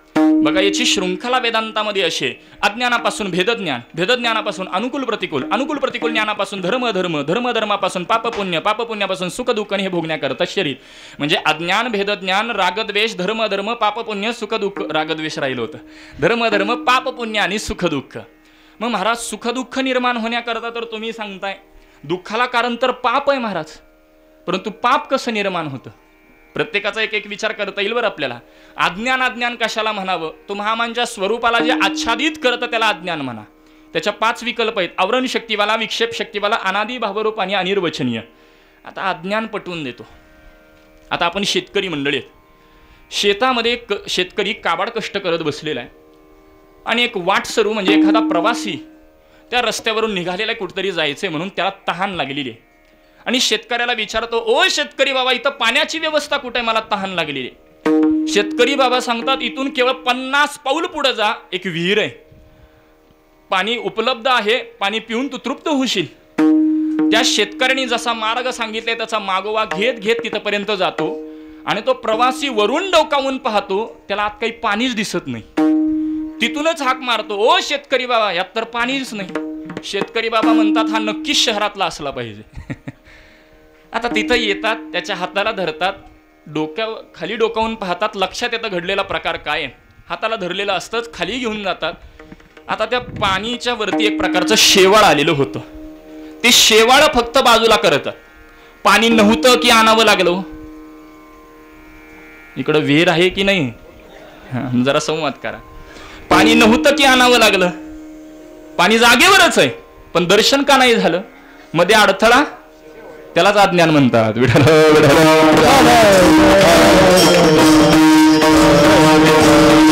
स्वरूपामध्ये ना आपल्यामध्ये जो जे काही आवरण आहे, असत्वापादक आवरण, आभानापादक आवरण, मोठा विचार आहे, ते अज्ञान. त्या अज्ञानामुळे काय जन्मतं? भेदज्ञान. जीव जीवाचा भेद, जीव जडाचा भेद, जीव ईश्वराचा भेद, जड जडाचा भेद, जड ईश्वराचा भेद. याच्या पुढे जाऊन महाराज भेदभ्रांती सांगितली सगळ्यांना मिळून. भेदभ्रांती, करता भोगता पण एकी भ्रांती, संघ भ्रांती, विकार भ्रांती, ब्रह्म से भिन्न जगत के सत्यता की भ्रांती. याला पुन्हा अर्थाध्यास ज्ञानाध्यास म्हटलं गेलं. हे सगळं निर्माण व्हायला कारण अज्ञान आहे, एवढंच सांगायचंय मला. अज्ञानामुळे भेदज्ञान आहे. बरं, काही मंडळी म्हणतील, महाराज तुम्ही सांगता जन्म मरणाचं दुःख भोगण्याकरता दुःख येतं कशामुळे? पापामुळे येतं असं तुम्ही सांगितलं शेवटी. मात्र पाप कशामुळे निर्माण होतं महाराज? अधर्मामुळे पाप निर्माण होतं. मग अधर्म कशामुळे? तर द्वेषामुळे. मग जोपर्यंत द्वेष आहे तोपर्यंत अधर्म आहे, जोपर्यंत अधर्म आहे तोपर्यंत पाप आहे, जोपर्यंत पाप आहे तोपर्यंत दुःख आहे. मग द्वेष कशामुळे? प्रतिकूल ज्ञानामुळे. आणि प्रतिकूल ज्ञान कशामुळे? तर भेदज्ञानामुळे. मला सांगा, हे सगळं निर्माण होण्याकरता मूळ कारण काय? अज्ञान. मग तुम्ही आम्हाला दुःख घालवायचं असेल तर पाप घालवलं पाहिजे की अज्ञान? महाराज तुमचा सिद्धांत आम्ही स्वीकारला, कार्यासहित कारणाची निवृत्ती. म्हणजे आम्ही दुःखाचं कारण शोधून काढलं, पापासहित अधर्म बाजूला केलं, दुःख जातं. अधर्मासहित द्वेष बाजूला केला, दुःख जातं. द्वेषासहित प्रतिकूल ज्ञान बाजूला केलं, दुःख जातं. प्रतिकूल ज्ञानासहित भेदज्ञान बाजूला केलं, दुःख जाईल महाराज? नाही. हे सगळं निर्माण होण्याचं मूळ कारण ते अज्ञान शिल्लक आहे. आणि जोपर्यंत अज्ञान आहे तोपर्यंत दुःख आहे. आणि ते मूळ कारणालाच आपल्याकडे व्यवहारात बीज म्हटलं जातं. बीज कशाला? जे मूळ कारण आहे त्याला बीज म्हटलं जातं. आणि ते बीज नेमकं आम्ही काय केलं तर ते भाजलं असं तो कोपराय बोलताय. ते अज्ञान जे आहे ते भाजलेलं आहे. मग त्या अज्ञानाच्या निवृत्ती करता नेमकं काय केलं तर महाराज बोलतात, ज्ञानोबराय देखील 18व्या अध्यायामध्ये बोलतात, त्याच्याकरता एकच पर्याय आहे, वाचोनी ज्ञाने विनय के उपाय करीसे जितुके तिही गुंफीसे अधिके रुखे ये. महाराज ज्ञाना वाचून जर इतर मार्ग जर आपण अवलंबले तर ते फोल ठरतात, नवे नवे जास्त गुंतवून ठेवणारे ठरतात. अशा पद्धतीने आपल्याला विचार करता येईल. नवे नवे आणखीन एक 18व्या अध्यायामध्ये उभे, अविद्यानाशु हे स्थळ तेने मोक्षोपादान फळ, या दोहीसी केवळ साधन ज्ञान. अविद्यानाशु केवळ साधन ज्ञान असा अन्वय स्वीकारू शकतो. अविद्येच्या नाशाकरता अज्ञानाच्या नाशा केवळ ज्ञान लागतं. परंतु ते मूळ जे कारण अज्ञान आहे ते नेमकं आम्ही काय केलं की जेणे आम्हाला ते जन्ममरणच पुन्हा आम्हाला लागलं नाही याचा विचार तो खूप बरा आहे. तुम्हा आम्हाला प्रत्येकाच्या अनुभवाला येणाऱ्या गोष्टीचा दृष्टांत देऊन पटवून देऊ लागले. बीज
भाजोनी केलेलाही आम्हा जन्म मरण नाही.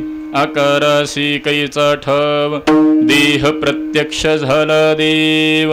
या जन्म मरणाचं मुख्य जे काही कारण आहे त्यालाच बीज असं म्हणतात. आणि ते नेमकं काय केलं? भाजोनी केली नाही, लाही केली असं तुकोबाराय बोलतात. मला सांगा, लाही कशाची होते हो तुमच्याकडं? तांदळाची होते, गव्हाची होते, डाळीची होते का ज्वारीची होते? म्हणजे भाग बदलला की पद्धत बदलते म्हणून विचारलं. लाही कशाची होते? ज्वारीची होते. मग ज्वारीचा दृष्टांत तुकोबारायांनी का घेतला असावं? पटवून देतो. मला सांगा, ज्वारीचं एक बीज, एक दाना पेरल्यानंतर वर कणसाला दाणे किती लागतात? 100, 200? कोण म्हणलं मोजून येतो? 100-200 गणित सांगता येत नाही महाराज. एका बीजामुळे वर किती दाणे, तसं एका अज्ञान रूपी बीजामुळे जन्म मरण किती वेळा. म्हणून ज्वारीचा दृष्टांत आहे. किती वेळा जन्मा यावे, नित्य भावे फजित किती जन्म झाला फेरा. गणित नाही जे दाता एक एक योनी, कोटी कोटी फेरा. महाराज, त्याचं गणितच सांगता येत नाही. वास्तविक तसं जर पाहिलं, अशा पद्धतीची ती लाही आहे. आणि ही लाही आपल्याकडे विचारात घेता येते. तर लाही पटवूनच द्यायची झाली. लाहीचा दृष्टांत का घेतला असेल? कारण इतर पदार्थांना इतकी संख्या नाही महाराज. डाळीला इतकी संख्या आहे, गव्हाला आहे का तांदळाला आहे महाराज. ज्वारीला जास्तीत जास्त संख्या आहे. आणि एका बीजामुळे अनेक जन्म घ्यावे लागतात. म्हणून ज्वारीचा दृष्टांत तुकोबाराय घेतात. बरं, आता पुढचा प्रश्न, ज्वारी खाताना जास्त आनंद आहे का त्याच्यापासून लाही तयार झाल्यानंतर खाताना जास्त आनंद आहे? म्हणजे मला सिद्धांत पटवून द्यायचा आहे, अज्ञानात जास्त आनंद आहे का त्याच्या कार्यात जास्त आनंद आहे? तर महाराज, लाही पटवून द्यावी लागते. ग्रामीण भागात नाही द्यावी लागणार, आपल्याला तर परिचयच आहे महेश बाबांमुळे लाहीचा. शहरामध्ये पटवून द्यावी लागते. शहरामध्ये लाही करता आत्ताचा सुधारित शुद्ध मराठीतला शब्द वापरावा लागतो. त्याला पॉपकॉर्न म्हणतात. ते कॉर्न म्हणजे मक्यापासून बनतात, तो भाग वेगळा, परंतु पद्धत एकच आहे. फक्त त्याला एक मसाला लावलेला असतो म्हणून खायला चविष्ट लागतं. म्हणून तर काही मंडळी इकडच्या गोष्टी इकडे सांगण्याकरता मसाला लावून सांगतात, कारण खायला चविष्ट लागतं.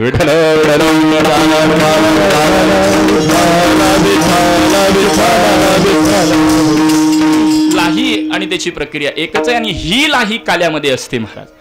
म्हणजेच लाही केव्हा आहे? भाजल्यानंतर लाही आहे. तद्वत काला केव्हा आहे? अज्ञान निवृत्ती नंतर काल आहे. असा भक्तिशास्त्राचा आपल्याला एक विचार स्वीकारता येईल. नवे नवे महाराज, तुम्हाला जर कर्मभोग भोगायचा असेल, भक्ती भजन करायचं असेल, याच देहाला यावं लागतं. प्रपंच संसार करायचा असेल, भक्ती भजन करायचं असेल, याच देहाला यावं लागतं. याची देही घडे देवाचे भजन आणि कही ज्ञान नाही कोटे. भगवंताचे भक्ती करायचे, भज सेवायाम सेवा करायचे, या देहाला यावं लागतं. नवे नवे काला सेवन करायचं असेल, याच देहाला यावं लागतं. महाराज, ही काला सेवन करण्याकरता याच देहाला यावं लागतं. काल्याच्या कीर्तनातील प्रसंग सर्वांना ज्ञात आहे. काल्याचा प्रसंग चालू आहे. देवाधिक मंडळी माशाच्या रूपाने आलेले आहेत. काल्याची असे देवजळी झाले मासे. भगवंताने उष्टा काला त्यांना मिळू दिला नाही. याला कारण काय? अहो, काला सेवन करायचं असेल तर या देहाला यावं लागतं, बीज भाजावं लागतं आणि लाही घेऊन कीर्तनाला यावं लागतं. म्हणजे आता आपल्याकडे बघा, सांगतात बघा, उद्या काल्याचं कीर्तन म्हणल्यावर उद्या काल्याचं कीर्तन आहे, सर्वांनी दही लाही घेऊन या. सगळीकडे सांगतात असं नाही, काही परंपरेमध्ये सांगितलं उद्या दही लाही घेऊन या. परंतु कोणती लाही महाराज? दुकानातली नाही. बीज भाजोनी केलेला ही प्रारब्ध रूपी लाही घेऊन कीर्तनाला यावं लागतं आणि त्याची अवस्था तुकोबाराय बोलतात. आम्हा जन्म मरण नाही याचा आणखी विचार करायचा आहे. सर्वांनी मोठ्या प्रेमाने एकदा भजन करू.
आकाराशी कैसा ठाव आकाराशी कैसा ठाव आकाराशी कैसा ठाव आकाराशी कैसा ठाव आकाराशी कैसा ठाव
ठव देह प्रत्यक्ष झालं देव. आता यातलं बीज कोणतं आहे ते नेमकं भाजलं, जन्म मरण कसं नाही अशा आपण विचार करत इथंपर्यंत आलेलो आहोत. आता बीज भाजणं असं म्हणतात. यावरून माझ्या अल्पमतीप्रमाणे मला 3 विकल्प करता येतात.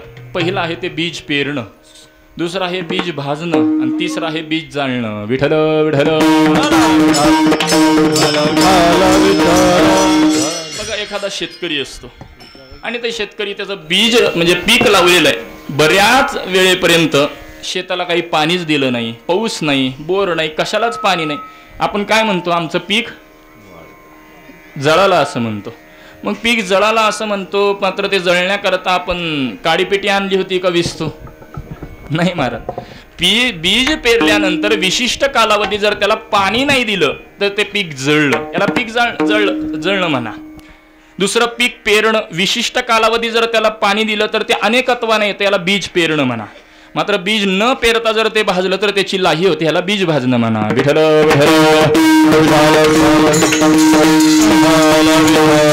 अशा पद्धतीने याचा विचार करता येईल. नवे नवे बीज आता जाळणं म्हणलं की नष्ट करणं, ते पुन्हा येत नाही महाराज त्यामध्ये. आणि बीज भाजणं म्हणजे अन्य रूपाला जाणे. जगद्गुरु तुकोबरा इथं बीज भाजणं ही भूमिका व्यक्त करत आहेत.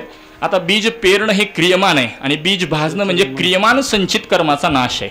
3 प्रकारे कर्माचा विचार वेदांतामध्ये, क्रियमान कर्म, संचित कर्म आणि प्रारब्ध कर्म.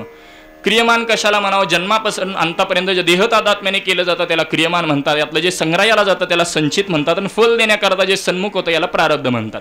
पटण्याकरता लौकिक दृष्टांत देतो. माता भगिनी पोळी लाटण्याकरता बसलेली, पोळी लाटणे हे क्रियमान कर्म आहे. लाटल्यानंतर तव्यावर भाजून ती पोळी टोपलीमध्ये संग्रहित होते, याला संचित कर्म म्हणा. आणि टोपलीतली ताटामध्ये खाण्याकरता येणं याला प्रारब्ध बोला. विठ्ठल विठ्ठल. क्रियमान, संचित आणि प्रारब्ध कर्म असे 3 कर्माचा विचार आहे. मात्र भगवद्गीता बोलते ज्ञानाग्नी सर्व कर्माणी भस्मसात कुरुते तथा. महाराज, ज्ञानरूपी अग्नीमध्ये सर्व म्हणजे प्रारब्ध सोडून इतर सर्व कर्माचा नाश ज्ञानाग्नीमध्ये होतो. मग ज्ञानरूपी अग्नीमध्ये क्रियमान संचित संपलं, प्रारब्ध शिल्लक आहे. महाराज शिल्लक आहे, मात्र ते भोगत असताना त्याची ब्रह्माकार वृत्ती, याला जीवनमुक्त असं म्हटलं जातं.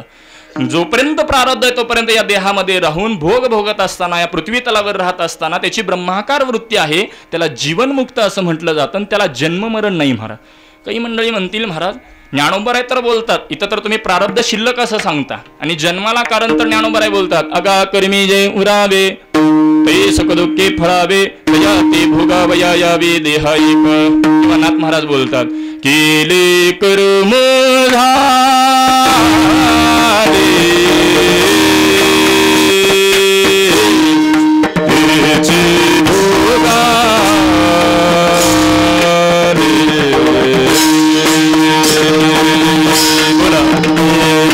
कर्म झाले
केले कर्म झाले तेची भोग आले उपजले मेले ऐसे किती. महाराज या देहाला येण्याकरता जर कर्म असं सांगताय, मात्र याचं क्रियमान संचित ज्ञानाग्नीमध्ये गेलं, मात्र प्रारब्ध शिल्लक तरीही तुम्ही जन्म मरण नाही कसं काय म्हणता.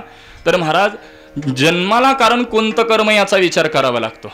जन्माला कारण हे संचित कर्म आहे.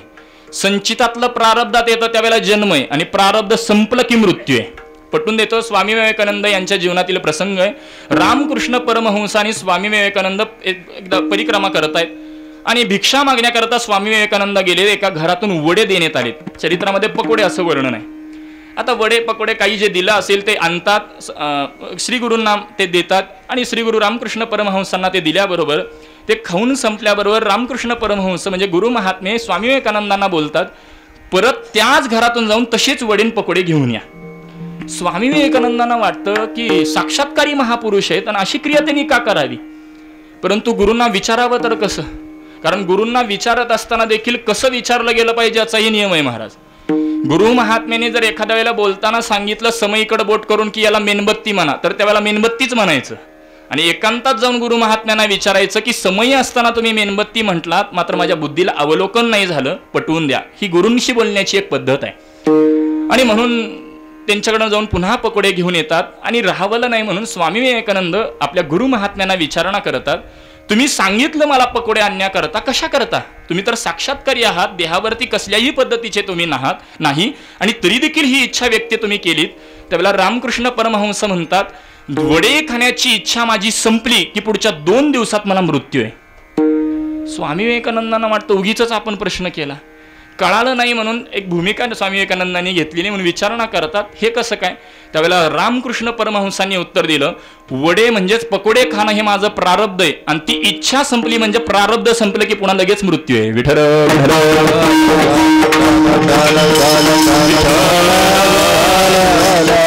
मला जन्माला कारण संचित आहे, मरणाला कारण प्रारब्ध आहे, मात्र या दोन्हीलाही कारण क्रियमान आहे आणि क्रियमाना कारण अहम आहे. अहम ममैति बंधः, अहम बंधः मम बंधः. मी केलं म्हटलं की त्याचं तादात्म्य लागतं. कर्तृत्वाचा मधु ज्ञानोबाराय देखील बोलतात. मुद्दा इतकाच पटवून द्यायचा आहे की ते क्रियमानाला कारण अहम ही वृत्ती आहे आणि ज्ञानरूपी अग्नीमध्ये ती वृत्ती बाजूला गेली, क्रियमान संचित गेलं आणि प्रारब्धरूपी लाही झाल्या कारणाने तुकोबाराय बोलतात, आम्हा जन्म मरणाही. क्रियमान संचित आणि प्रारब्ध कर्म कुठं राहतं? क्रियमान महाराज सूक्ष्म देहाच्या आश्रयाने राहतं. पंच ज्ञानेंद्रिय श्रोत्रम चक्षुः स्पर्शनम रसनम घ्राणमेवच, पंच कर्मेंद्रिय वाक पाणीपाद उपस्थानी गुद्ध. किती झाली इंद्रिय? 10. मोजा बरं जरा. पंच प्राण, प्राण अपान व्यान उदान समान, किती झाली? 15. आणि अंतःकरण चतुष्टयातली कोणतीही 2 घ्या, मन बुद्धी किंवा चित्त अहंकार. अशा 17 तत्वांचा सूक्ष्म देह यामध्ये अहम आहे म्हणजे क्रियमान राहतं ते सूक्ष्म देहाच्या आश्रयाने. संचित कर्म कुठं राहतं आणि प्रारब्ध कुठं राहतं? तर संचित राहतं ते कारण देहाच्या आश्रयाने आणि यात 2 विकल्प. संचित राहतं ते आवरणाच्या आणि प्रारब्ध राहतं ते विक्षेपाच्या. विक्षेप म्हणजे इथं चंचलता नाही, अज्ञानाचं कार्य म्हणजेच या देहाच्या ठिकाणी ते प्रारब्ध राहतं. कारण मला सांगा, ज्ञानरूपी अग्नीमध्ये अज्ञान गेलं, अज्ञान गेलं म्हणजे तो मरतो का महाराज? नाही, प्रारब्ध शिल्लक आहे आणि त्या प्रारब्धाचीच लाही झाल्या कारणाने तुकोबाराय बोलतात, आम्हा जन्म मरण नाही. नवे नवे आणखीन एक दृष्टांत तुकोबाराय देतात, साखरेचा नोही ऊस आम्हा कैचा गर्भवास. मला सांगा, साखरेचा ऊस होतो का ऊसापासून साखर बनते? किंवा आणखीन एक दृष्टांत आहे पहा, दह्याची अंगी निहेता कलोनी. दह्यापासून ताकन लोणी बनतं, पण ताकाचं पुन्हा दही बनतं का लोण्याचं दही बनतं? तुमच्याकडे माहीतच नाही का? ताकाचंही दही बनत नाही, लोण्याचंही बनत नाही. हा, लोण्याचं तूप बनतं, पण तुपाचं लोणी, लोण्याचं दही, दहीचं दूध, लाहीची ज्वारी, तद्वत साखरेचा नोहे ऊस. विठ्ठल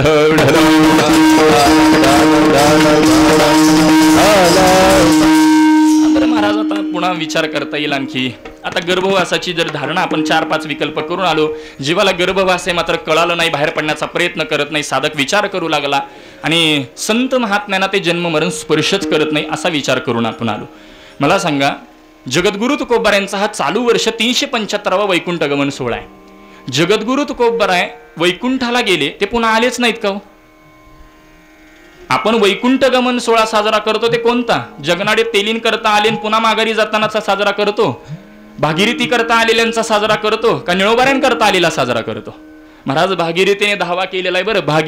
बाबा गेले कोण्या गावा, भागीरथी करी धावा. आता वेळ संपली म्हणून गात नाही, तर ह्याला फार पारंपरिक गोड चाल आहे. मुद्दा इतकाच मला पटवून द्यायचा यामध्ये की जगद्गुरु तुकोबराय आत्ताही मला सांगा, एखादा भगवत भक्ता करता येणार नाहीत का? मी सुरुवातीला जे बोललो आमच्या करता महेश बाबा हेच मारुती बाबा आहेत, याला कारण काय? मारुती बाबा पुन्हा येणार नाहीत का आपल्या करता? महाराज महेश बाबांच्या रूपाने आलेले आहेत. विठ्ठल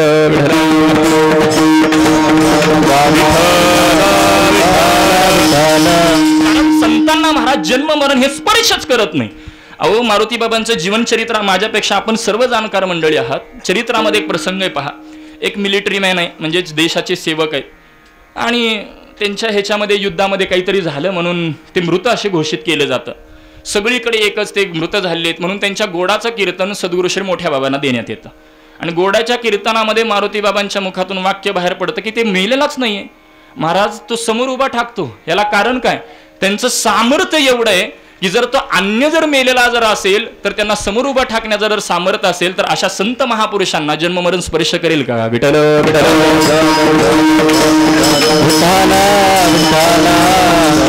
आणि म्हणून जगद्गुरु तुकोबरायांच्या या वचनानुसार आम्हा जन्म मरण नाही, कारण प्रारब्ध रूपी लाही झालेली आहे. तुकोबराय देखील म्हणतात आम्हा कैचा गर्भवास. परंतु जीवनमुक्ताचं लक्षण पटवून देत असताना तुकोबराय म्हणतात मग त्याचा देहाचा विचार केला तर आकारासी कैचा ठाव, देह प्रत्यक्ष झाला देव. आकारासी कैचा ठाव. आता या कर्मामध्ये अज्ञानात होतो त्यावेळेला आकारालाच देह म्हणत होतो, मात्र आमच्या आता देहात्मक बुद्धी गेलेली आहे. बुद्धी आहे मात्र देहात्मक बुद्धी गेलेली आहे. तो आता ब्रह्मभाव झालाय, ब्रह्मबुद्धी झालेली आहे, मात्र ती आता देहाच्या ठिकाणी का आत्म्याच्या ठिकाणी? यालाच बोलायचं झालं तर जळी स्थळी काष्टी पाषाणी या भूमिकेतून बोलायचं झालं तर आता आकारातील आम्ही इतर धातूंना इतर पदार्थाला पाहत नाही, आकारातील आम्ही आता चैतन्य पाहतोय. नवे नवे आकारच चैतन्य स्वरूप पाहतोय. याच्या पुढे जाऊन विवर्तातून बोलायचं झालं तर ज्ञानोबराय बोलतात सोनियाचे मणी केले ते सोनियाचे सुतियो विले. बघा यातला दृष्टांतातला उणेपणा सांगतो. दोर सोन्याचे, मणी सोन्याचे, घालणारा हा दृष्टांतातला उणेपणा आहे. मात्र तुकोबराय इथं बोलतात घालणाऱ्या सहित ब्रह्मभाव आहे. देह प्रत्यक्ष झाला देव. मग स्थूल देह, सूक्ष्म देह, कारण देह देखील झालेला आहे. मग महाराज आकारासी कैसा ठाव, देह प्रत्यक्ष झाला देव. मग त्यांची अवस्था त्यांना काय प्रतीतीला येऊ लागलं? तुकोबराय बोलतात तुका मने अवघा जोग सर्व घटी पांडुरंग. तो परमात्मा सर्व ठिकाणी. भगवद्गीता ही बोलते 15व्या अध्यायामध्ये सर्वस्य चाहम हृदसन्निविष्टो मतः स्मृतिर्ज्ञानमपोहनञ्च वेदेच सर्वे रहमेव वेद्यो वेदांत कृत्वेव विदेव चाहम. या श्लोकावर बोलताना एका ज्येष्ठ कीर्तनकाराने विनोदाने सांगितलं होतं बरं, ग्राह्य धरू नका. फक्त सर्वस्य चाहम हृदय सन्निविष्टो म्हणजे भगवद्गीता स्टोवरचा चहा प्यायला सांगते म्हणे. सर्वस्य चाहम हृदय सन्निविष्टो. विठ्ठल असं काही नाही, उगी विनोदाने मी बोललो. मुद्दा इतकाच पटून द्यायचा की तो परमात्मा सर्व ठिकाणी. विठ्ठल जळी स्थळी भरला रिता ठबना ही वृदा किंवा जळी स्थळी काष्टी पाषाण हे आपण पाहिलंच प्रमाण. सर्वा घटी राम देहादेही. तो परमात्मा सर्व ठिकाणी. श्वेताश्वेत उपनिषदामध्ये देखील एक वर्णन पाहायला मिळतं. सभूमीं विश्वतो अत्यतिष्ठ दशांगुलम. तो परमात्मा सर्व ठिकाणी. यामध्ये आता नवे नवे तैत्तिरीय उपनिषदामध्ये देखील वर्णन पाहायला मिळतं. त्यामध्ये 2 दृष्टांत, मला आता तो श्लोक स्मरण होईना, परंतु 2 दृष्टांत असे दिलेले. समुद्राच्या लाटेमध्ये म्हणजे तरंगामध्ये सर्व ठिकाणी पाणीच आहे, परंतु त्याला तरंग म्हटलं जातं. तद्वत सोन्यापासून एखादा जर दागिना तयार केला तर त्या दागिनामध्ये देखील सर्व ठिकाणी सोनच आहे. तद्वत तो परमात्मा देखील सर्वा घटी पांडुरंग. सावता महाराजांचं उदाहरण पहा. भक्त शिरोमणी नामदेवरायांचा चरित्र भाग पहा. नामदेवरायांना त्यांचे पिताजी दामू शेट्टी आणि आई गोनाबाई ज्यावेळेला सांगतात की तुम्ही आपला व्यवसाय पुढे चालवा, उदरनिर्वाह करता. ज्यावेळेला नामदेवराय आपले वस्त्र विणलेले विकण्याकरता बाहेर निघतायत आणि एका डोंगरावर मोठमोठे दगड पाहून नामदेवराय त्यांच्याशी संवाद करतायत. भगवान परमात्मा समजून त्यांना बोलू लागतात. परमात्मा आलाय ते आला, इथं निवांत बसलाय, अंगावर वस्त्रही घातले नाहीत, म्हणून विकायला निघालेले वस्त्र नामदेवराय त्यांच्या त्या म्हणजे त्या दगडांच्या वरती पांघरावे. म्हणजेच नामदेवरायांची दृष्टी काय महाराज? सर्व घटी पांडुरंग. महाराज सर्वं खलविदं ब्रह्म हा सिद्धांत तिथं प्रकट होतो. मग जर तो सर्व ठिकाणी असेल तर आम्हाला भक्ती करता येणार आहे का? कारण तो देव मी देव, तो ब्रह्म मी ब्रह्म, याकरता कल्पित भेद स्वीकारावा लागतो. मी भक्त तू देव. ऐसे करी. तुकोबऱ्या आणखीन एका ठिकाणी जीवनमुक्तीचं लक्षण पटवून देत उत्तरार्धात फार गोड विचार म्हणतात. तो का म्हणे मुक्ती परिणिली नोवरे आता दिवसचारी खेळी मी वातावरणामध्ये. मात्र तुम्ही आम्ही पांडुरंगा भिन्न ऐसे काय सांगा. तो देव मी देव भक्ती कशी करावी तर महाराज स्वरूप स्थितीमध्ये कसलीही बाधा न येऊ देता निर्गुण तत्वाशी एकरूप राहून सगुणाची भक्ती करणं ही वारकरी परंपरा आहे. भक्त प्रल्हादाचं चरित्र जर पाहिलं, हिरण्यकश्यपूने विचारलं तुझा परमात्मा आहे तरी कुठं, तर तो सर्व अंतर्यामी आहे, सर्व ठिकाणी आहे, परंतु या खांबामध्ये आहे का. म्हणजे सर्व ठिकाणी हे सांगताना भक्त प्रल्हादांची वृत्ती निर्गुण तत्वाशी एकरूपता आहे आणि मात्र खांबामध्ये सांगण्याची वृत्ती ही सगुण धारणा आहे. आणि ही सगुण धारणा किंवा या स्थितीपर्यंत जाण्याकरता काय करावं लागतं. बीज भाजूनी केलेलाही आम्हा जन्म मरण नाही, त्याकरता बीज हे भाजावं लागतं. तो परमात्मा सर्व ठिकाणी तुम्हाला प्रकट होऊ लागतो. विठ्ठल विठ्ठल सिद्धांत जरी प्रकट केला तरी अंतःकरणाच्या कोणाच्या किती विमलं याकरता एक दृष्टांत देऊन सेवेला पूर्णविराम देतो. तो परमात्मा सर्व ठिकाणी एकेविषयक महात्म्य प्रवचनामध्ये सिद्धांत प्रकट करतात. तो परमात्मा सर्व अंतर्यामी, सर्वच ठिकाणी त्याचा वास आहे. झाल्यानंतर एक साधक त्या गुरु महात्म्यांजवळ येऊन विचारणा करतो, गुरुजी तुम्ही सिद्धांत प्रकट केला, तो परमात्मा सर्व अंतर्यामी, सर्व ठिकाणी आहे, परंतु एक कोणाच्या अंतःकरणावर जास्त बिंबलं. एवढी मंडळी श्रोत्यावीन आहेत, कोणाच्या अंतःकरणावर बिंबलं की बाबा तो सर्व ठिकाणी. त्यावेळेला गुरु महात्मे बोलू लागतात, तू प्रश्न तर योग्य विचारलाय, उद्या आपण एक प्रयोग करू. म्हणून त्या साधकाला सांगतात, उद्या माझ्याकडे किंवा प्रवचनाला येताना जेवढी श्रोते आहेत त्या सर्वांना केळी पुरेल एवढी केळी घेऊन ये. साधक म्हणतो ठीक आहे. गुरु महात्म्यांची ती आज्ञा पाहून तो साधक केळी घेऊन आलेला आहे. दुसऱ्या दिवशी प्रवचनाला सुरुवात होतानाच गुरु महात्मे सांगतात, आज प्रवचन झाल्याबरोबर सर्वांना झाल्यानंतर केळीचा प्रसाद देण्यात येईल. तो प्रसाद प्रत्येकाने खायचा आहे, मात्र खाताना एक नियमावली आहे. काय नियम आहे. ती केळी खाताना कोणीही आपल्याकडे पाहिलं नाही पाहिजे अशा ठिकाणी जाऊन ती केळी खायची. हा नियम सांगतात. सर्वजण ठीक आहे म्हणतात. प्रत्येक जण दर्शनाला आल्याबरोबर केळीचा प्रसाद देण्यात येतो. सर्वजण एक एक घरी गेलेले आहेत. दुसऱ्या दिवशी पुन्हा प्रवचना करता आलेले आहेत. प्रवचनाला सुरुवात करण्याच्या पूर्वीच त्या गुरु महात्म्यांनी प्रश्न केला, काल जी केळी दिली होती ती केळी काय केली, कोणी कुठं कुठं खाल्ली. त्यावेळेला एक साधक उठतो. तो बोलतो की गुरुजी तुम्ही ज्यावेळेला केळी वाटप करत होता तुमच्या व्यासपीठाच्या शेजारीच मी बसलेलो होतो. तुमचं लक्ष माझ्याकडे कोण नाही पाहत हे पाहून तिथंच केळी खाली, ते बघा साल तुमच्या व्यासपीठाखाली आहे. दुसऱ्या साधकाला विचारण्यात येतं. तो साधक म्हणतो मी एका खोलीमध्ये गेलो, आतून कडी लॉक लावून घेतलं, आतमध्ये कोणीही नव्हतो, एकटाच होतो, कोणीही माझ्याकडे पाहत नव्हतं, केळी खाऊन टाकली. तिसरा साधक म्हणतो मी मंदिराच्या पाठीमागं गेलो, कोणीही तिथं माझ्याकडे पाहत नाही हे पाहून मी तिथं केळी खाल्ली. मात्र चौथा साधक येतून गुरु महात्म्यांना बोलतो, गुरुजी तुम्ही काल सिद्धांत प्रकट केला होता की तो परमात्मा सर्व ठिकाणी आहे, आणि जर तो सर्व ठिकाणी असेल तर मी केळी एकटा कुठं बसून खाऊ, कारण तो सर्व ठिकाणून माझ्याकडे पाहतोय, त्यामुळे तो सर्व ठिकाणी आहे, त्यामुळे मी केळी खाऊ शकलो नाही. माझा दृष्टांत संपला. श्रोते अनेक आहेत, मात्र तो परमात्मा सर्व ठिकाणी हे बिंबलं फक्त उत्तम अधिकाऱ्याकरता. त्याकरता काय करावं लागतं तर बीज भाजोनी केलेलाही आम्हा जन्म मरण नाही, आकारासी कैचा ठाम देह प्रत्यक्ष झाला देव.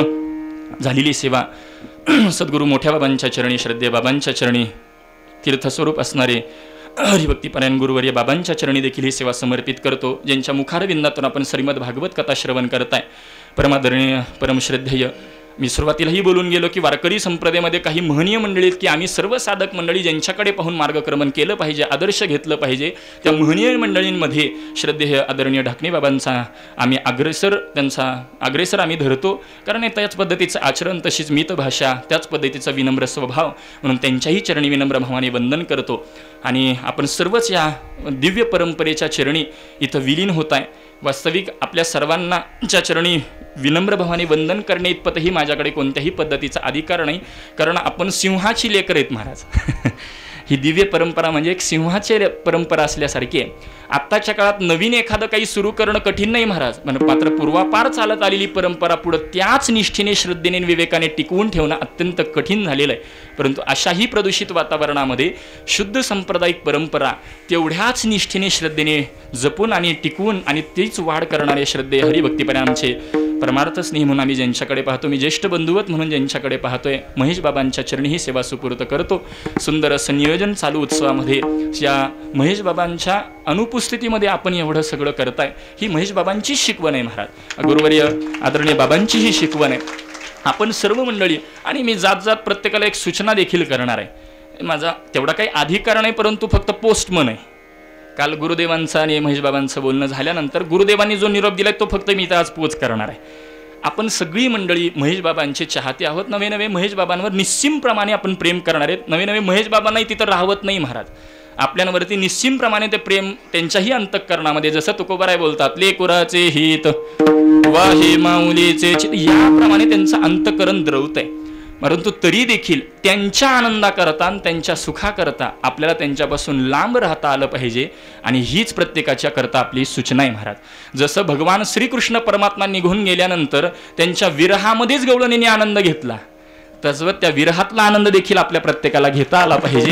ही अवस्था आपली आहे. आणि म्हणून त्यांच्या आनंदाकरता, त्यांच्या दीर्घायुष्याकरता, निरोगी आरोग्याकरता आपण प्रार्थना करणं, जास्तीत जास्त जप करणं, हेच काम इथं बसून आपण करणं आहे. आणि कुणीही त्यांना भेटण्याकरता, दर्शनाकरता तिथं जाऊन आग्रह धरूनही सर्वांच्या चरणी नतमस्तक होऊन प्रार्थना करतो. त्यांना आपल्यासोबत पुढं भविष्यामध्ये अनेक सेवा करायच्यात. आपल्यासोबत अशाच पद्धतीने खेळीमेळी वातावरणामध्ये भक्ती साधना करत आपल्याला पुढं न्यायचं आहे. याकरता कुणीही तिथपर्यंत जाऊन आग्रह करू नये की त्यांनी मला दर्शन दिलं पाहिजे, भेटले पाहिजेत. ही सर्वांच्या चरणी नतमस्तक होऊन विनम्र भावाने वंदन करून प्रार्थना करतो. सर्वांच्या चरणी नतमस्तक होतो. आणि सेवेला पूर्ण विराम देण्यापूर्वी एखादा जर अपशब्द गेला असेल तर तो माझ्या बुद्धीचा दोष समजावा. पायाच्या प्रसादे काही बोलिलो विनोदे, मज क्षमा करणे संती, नो हे अंगभूत युक्ती, नो हे हा उपदेश, तुमचे बडे बडे लोशेष, तुमच्या कृपेचे पोसणी, जन्मोजन्मी तुका म्हणे, ज्ञानोबा माऊली ज्ञानोबा माऊली तुका, जय ज्ञानोबा माऊली तुका, जय ज्ञानोबा, ज्ञानोबा, ज्ञानोबा, ज्ञानोबा माऊली तुकाराम,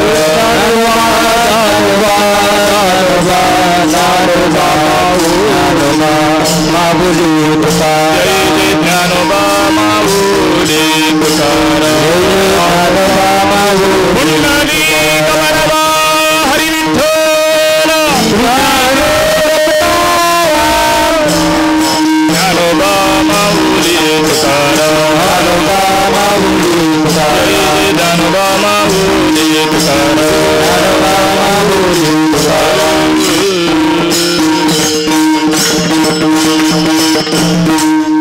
शंकर महाराज उदतपूर. अवघा जोग तुका म्हणे, अवघा तुका म्हणे, अवघा जोग तुका म्हणे, अवघा म्हणे, अवघा जोग तुका म्हणे, अवघा जोग तुका म्हणे, अवघा जोग तुका म्हणे, अवघा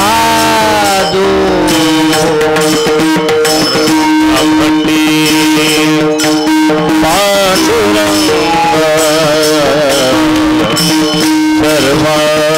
सर्वाघटी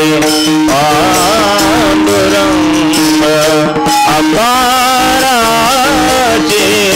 कैसा, आकाराचे कैसा, आकाराचे कैसा सर्वाघटी पांडुरंग, सर्वाघटी पांडुरंग आकाराची कैसा नाव, आकाराची कैसा नाव, आकाराची कैसा देह प्रत्यक्ष झाला देव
Hallelujah.